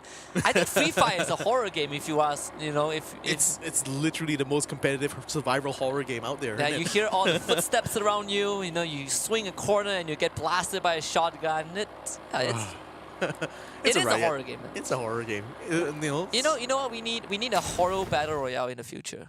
Oh man, that's gonna be spicy, really. Yeah. So instead of all these, like, you know, bright maps, now we need dark maps. We need maps that you, where, you know, information gathering is more important. I mean, you know, just kind of like bring back a little conversation we had earlier about third-party fights, right? Like maybe Oh, yeah. that's what Free Fire needs. You know, more like stealth mechanics, things that allow teams to kind of like slip out of battle unnoticed. I mean, the one we have is pretty cool. You know, you get to turn into a brush. And while, that one is pretty cool. It's Not still, gonna lie. you know, I mean, on a map like Kalahari, sometimes that will be a little bit too obvious, I think. That is correct. The only map that has no like greeneries on it. Oh, not really no greenery, but very little to the point that literally a bush will stick out like a sore thumb. So It will. With that Expand and VGM getting into an early skirmish, and it seems like Expand got the head start. I think an initial drop onto Boite, trying to look for the finisher, but then it actually will find it. VGM just losing that early fight. Expand looking for more, but Ban, he is trying really hard to keep it going, but unfortunately he just got pincered. Good move from Axel. 2 kills for Expand. Axel using an axle from the McLaren's axle to just smash there and grab that. So good job, Axel, really. But nevertheless, Expand now having full control over Fountain View. Looks like they're also keeping the Ocean View. They're also keeping very close to where Forest Red is, which seems to be their base of operations, quote unquote, when it comes to the map of Alpine. So that's been a pattern we've seen from even the last Alpine map as well. Meantime, King of Gamers getting to a scrap right now with MDH. MDH actually a little bit spread out now that I look at it, because Nero is all the way trying to hold back Sem9 over here, and he's completely solo in this regard. Is he going to get spotted? Indeed, he's already been spotted here, trying to hold his own here, taking a lot of damage. ZenOP will take him down, but not before Nero actually took a huge chunk out of ZenOP's health. Another member of MDH here, actually 2 of them are going to try to hold up against King of Gamers, who are right now inside the house. NP and Nuke inside the separate houses here. In fact, Nuke is on top of the roof here in order to try to just keep King of Gamers at bay. Now that's going to keep him exposed to a lot of damage here, while his teammate tries to provide support from a distance. That kind of forces Knight and Osaka to try to hold back a little bit. But right now, I think MDH is going to need a lot of backup, because King of Gamers still has a lot of people around. Newbie in the meantime snipes out that member of KOG, and NP is going to use this opportunity of the confusion here to try to put more shots onto JLX. And KOG, if they can take out MDH, then that's super good news. This is literally the team that overtook them, but not the start that they were looking for. Sem9 not wasting any time. They are now crashing the party. MDH not ready for this, but even more is KOG with JLX basically stuck in the compound. Nuke, he's hearing all of these footsteps from Sem9. I mean, MDH, they never really were committing to this in the first place, so they're not too worried about it. They are very far. Don't cry. He can peel away whenever he wants. Newbie, though, he's going to show up and just blast Nuke in the face. This is an easy takedown for them. Yeah, but the rest of MDH has already peeled away here, just allowing Sem9 to try to finish off King of Gamers maybe, but King of Gamers conversely also pulls away towards the solar array just south of where Sem9 is, and that's towards base camp. 3 members now, as buyback has already been brought in by Kevin, so that's going to allow King of Gamers to be back to full strength. Now Sem9 scours the area near the solar array that unfortunately just kind of falls into this next red zone, so ZenOP quickly makes haste to rejoin the rest of the squad. No, Expand. So far, so good. 4 points on the board. They need a recovery round for sure after kind of a slump for 2-3 rounds in a row. I mean, this team, if they're watching the broadcast, if they're looking at the leaderboard, they know they need a good round, and they also need Team Flash to not have a good round. Axis, on the other hand, they have made a bit of contact with DEWA United, but they are separated by water on the opposite side of the island, so shouldn't have too much scuffle for now. This feels like a repeat of the last Alpine map, doesn't it? Yeah. It was literally DEWA and Axis in the same positions. DEWA eventually made the way across the bridge, so let's see whether or not Axis will hold them back this time, though. So, I mean, that's it's funny to see that, but again, you know, when we talk about teams and maps, the relationship between the 2 of them, sometimes teams will always have a very set sort of like pathway way that they normally do map after map, in spite of wherever the drop zone ends up being going to. Nevertheless, Heavy in the meantime getting in an encounter with Anxiety, managed to catch them a little bit slipping at the moment, because not only did they take out Shomai there, but they may also be able to take out Got2b. So look at that Buffalo yet again. Ever the sharpshooter there, this time armed with an AC-AT, makes quick work of Got2b. So Heavy now with 2 extra elimination points. Yeah, you love to see Buffalo in action. Just one quick shot to the skull. Anxiety still going with 2 members left, and they have also captured, or at least capturing a revival point advantage. So some form of solace for this team right now. They will have to tank that blue zone, but it's just phase number 1, not too big of a deal. All of the teams still left alive, and you know, when Anxiety gets fully captures this zone, we will basically hit the reset button. So, I mean, reset in every sense of the word, though, because, again, the newly revived members are still going to have to start their farm from scratch, which means it's only fists and pistols for them to begin with, as we continue on the endless charade between DEWA as well as Access Esports. Right now, this next circle actually lands on top of this fight here, so there's no incentive now for DEWA nor Access to move, and we might even see a potential for a water circle. This is the same circle that we got yesterday on Alpine. Almost the same, honestly. So, kind of a carbon copy. If that's the case, then maybe we get another Vietnam team against the Booyah. We'll see if that's going to be the case, though. I mean, Axis, they need to gatekeep DEWA, but I think VGN will keep DEWA busy. They have Heavy to contend with. So they gotta be ready for this fight, though. Heavy have already arrived at Stadium, and it's not going to take long before they decide to go for the push. You know, judging by how Heavy has been playing as a team, this is the squad that they are not afraid to pull the trigger. Not afraid, really, but Axis is also opening themselves up to a flank now from Heavy coming from the southern side. FARANG in the meantime getting a little bit of pepper shots coming in from Anxiety, though, as they run in the midst of their lineup on their way to this next safe zone. So it looks like they're going to be holed up here for a little bit. With Anxiety having been newly revived, they're certainly going to be looking to try to get some additional kills here before getting to the safe zone to just take the loot away from FARANG. But FARANG also has a vehicle as well, which they're using to circle around Shomai and keeping him on his toes very much. He spots someone through the window, now tries to run around the side here. 2 members of FARANG now giving chase here, forcing Shomai into a very unfavorable position, and he's going to get taken down and out of the map. Actually, pretty decent value considering he has nothing and he still got a kill for himself, but the rest of Anxiety putting up numbers. Good knockdown for Konoho, even just goes for the nade rebound for some extra style points. Let's save some time. Second one for Anxiety so far. 2 more members of FARANG left alive. Genbao goes for a cruise, but Toby, he's going to be around that area. How does FARANG handle this? This is going to be the big question, though.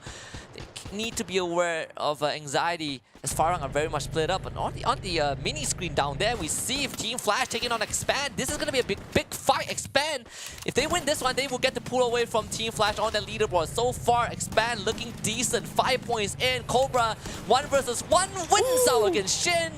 A very crucial knockdown. Expand gets their boys back. Team Flash out of this one.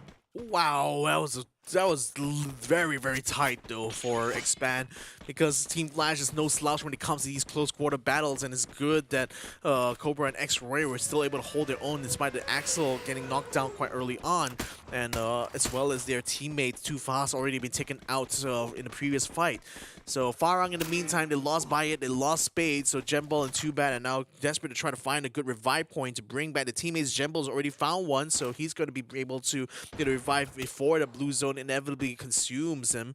So it's going to be a little bit of a late mid-stage circle, though, so it's still not that painful for them, but so FARANG definitely will be able to take advantage of having a lot of loot around Stadium and plenty of buy points, actually, as long as they can prevent Heavy from getting too much attention on them. MDH in the meantime bumping into Anxiety right now. Look at where the circle is going. We are getting almost the same circle, but with more water this time. First Raiders finding Sem9, getting an initial knock.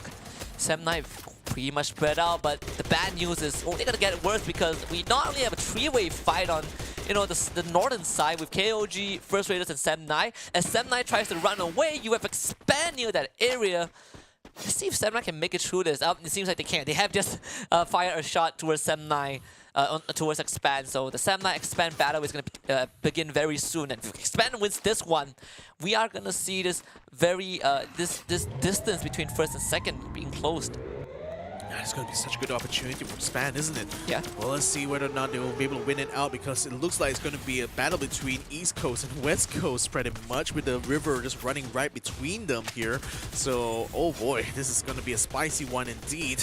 As First Raiders and King of Gamers bump into each other now, the Thai squad trying to find a way around First Raiders, while First Raiders peel out to the outside here, making sure that the open ground is going to be toxic here for King of Gamers, as they also get a launcher trying to run away right now as the blue zone comes in. King of Gamers can only just watch as First Raiders entirely slips past their grasp and try to send some shots their way to no avail. First Raiders escape successfully. Lovely call from First Raiders. I thought that they would take on King of Gamers, but the call to just get away into the circle as a priority is great. Now they can get KOG, who are trying to kind of close the distance with their vehicle, but they won't have priority of their safe zone.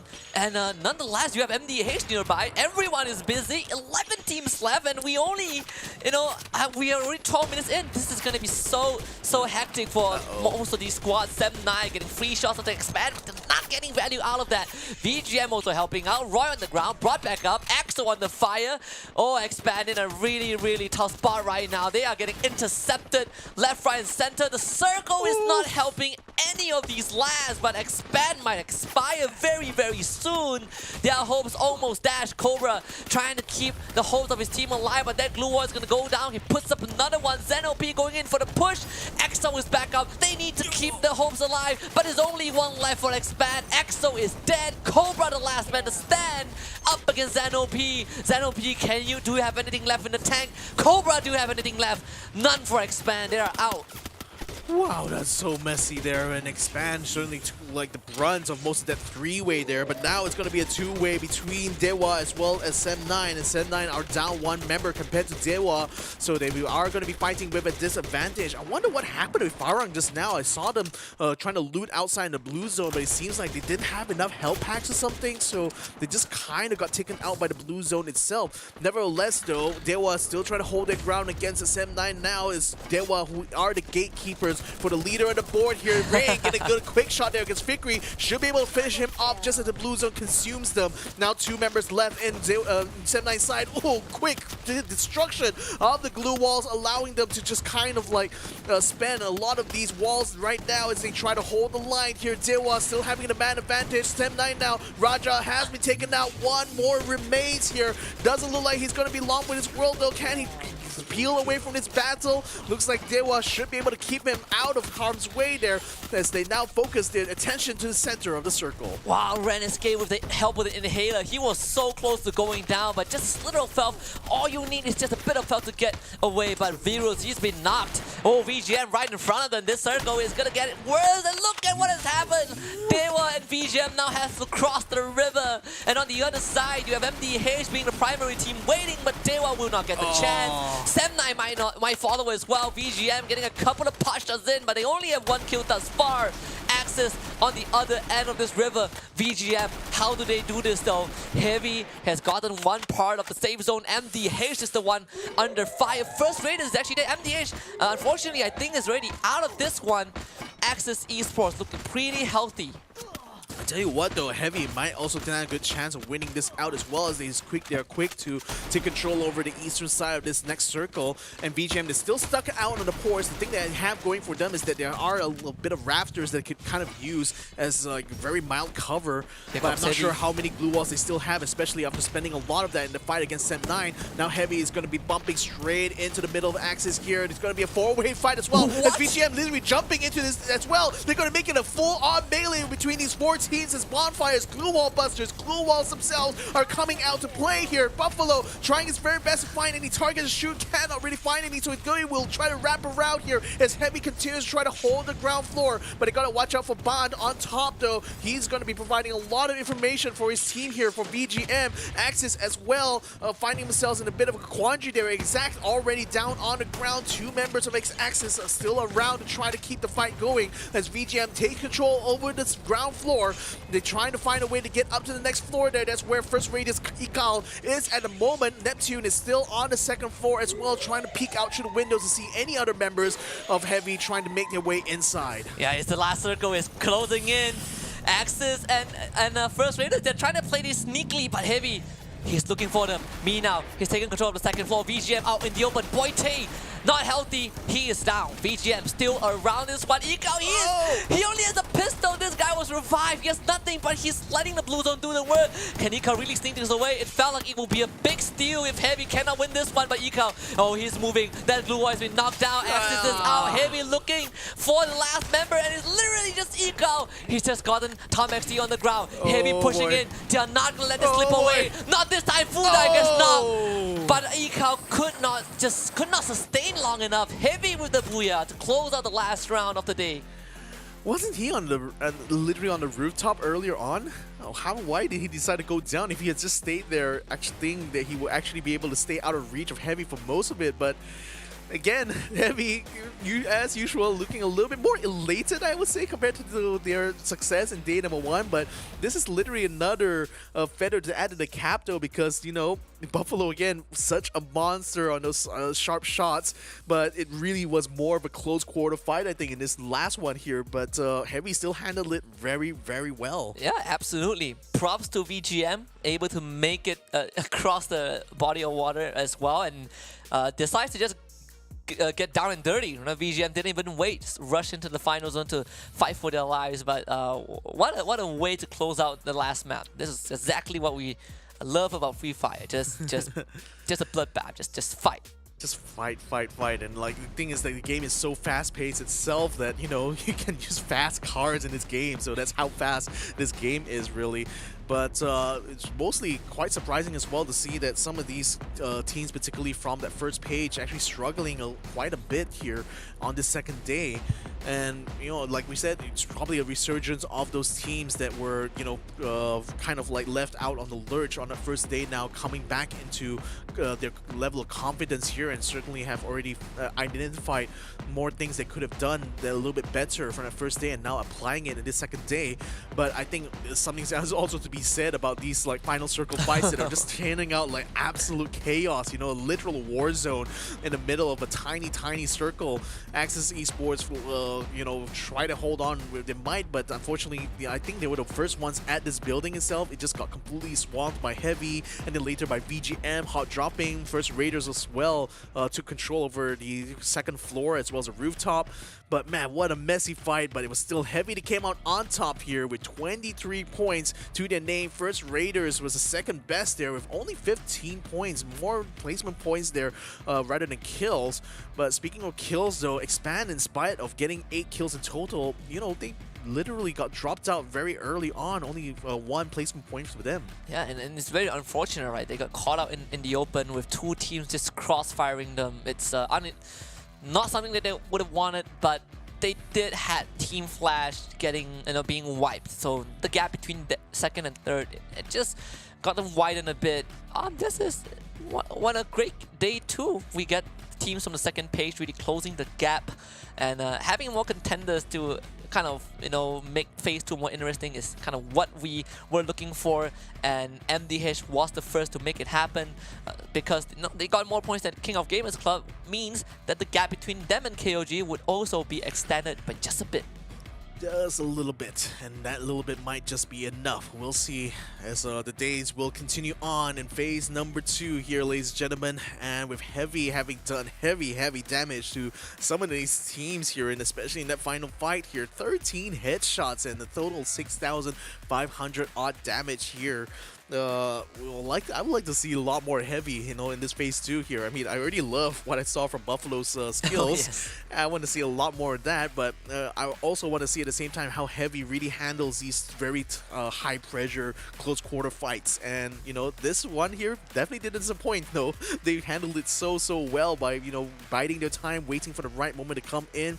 And in spite of the curveballs that have been thrown in with the guys literally dropping from the sky, they still were able to come on top, took out Axis, took out First Raiders, as well as took out BGM. And just within one round, Heavy has pushed themselves past 4th place and now in 3rd. Semnite and Expand retain their current position. Team Flash pushed down to 4th.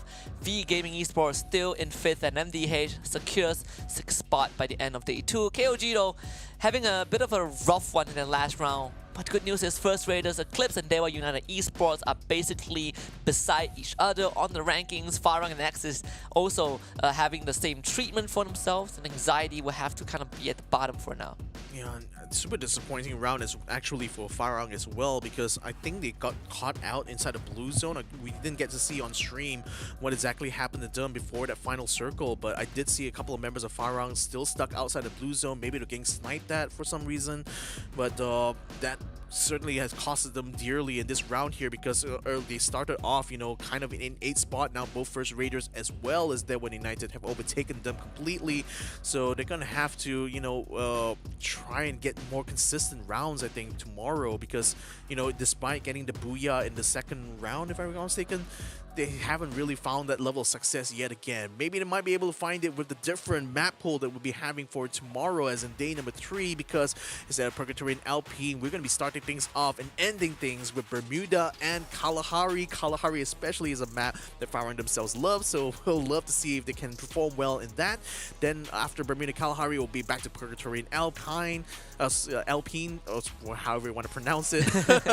Nevertheless, though, that's going to be the plan that comes for day number 3. Of course, tomorrow would be the last day for the first week of Phase 2. And of course, we have 3 more play days next week to find out which top 6 teams will make it to Jakarta. But tomorrow is going to be kind of the halfway point where teams will have to close out on a strong note before we proceed into the last week. All of this only made a reality with our partners and friends over Snapdragon Elite Gaming. When winning matters, they put this together, and we are very honored to be a part of it. And right now, we are 2 seasons strong. We're still going, and we started from just purely online tournament, and now we have big LAN events in Jakarta. We had one in Thailand, I think a month or 2 ago as well for a different title, so that is awesome. But what's more awesome is that this is all powered by Samsung Galaxy, who just joined this big family of ours as well. So we are just going stronger and stronger, bigger and bigger. And not to forget, we also have Monster Energy constantly powering everyone behind the scenes, unleashing the beast within all of us. So check them out at www.monsterenergy.com/gaming.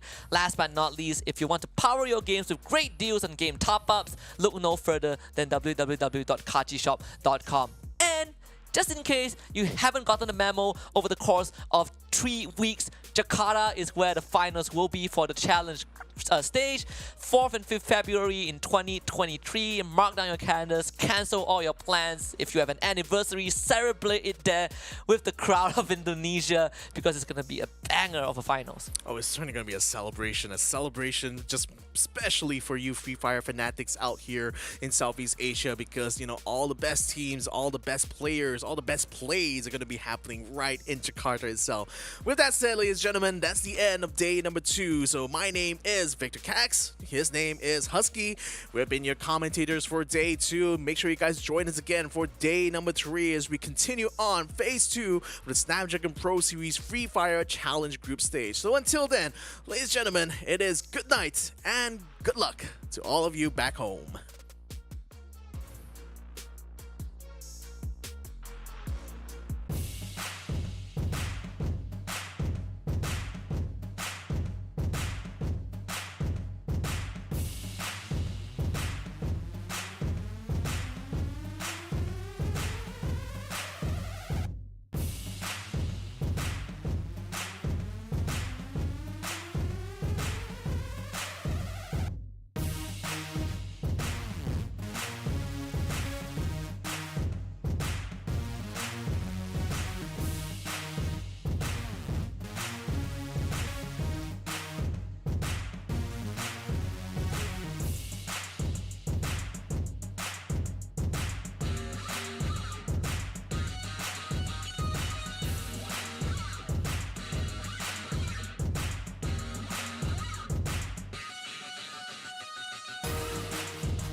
The Snapdragon Pro Series powered by Samsung Galaxy is brought to you by Snapdragon Elite Gaming, Galaxy Z Fold 4, Monster Energy, and Kachi Shop.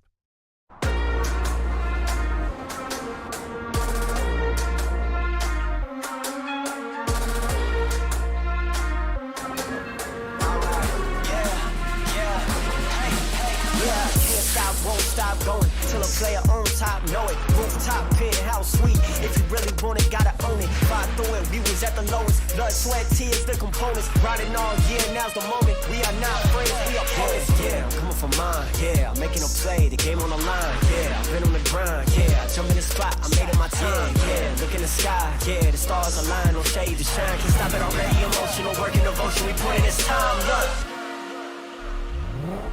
you won't stop.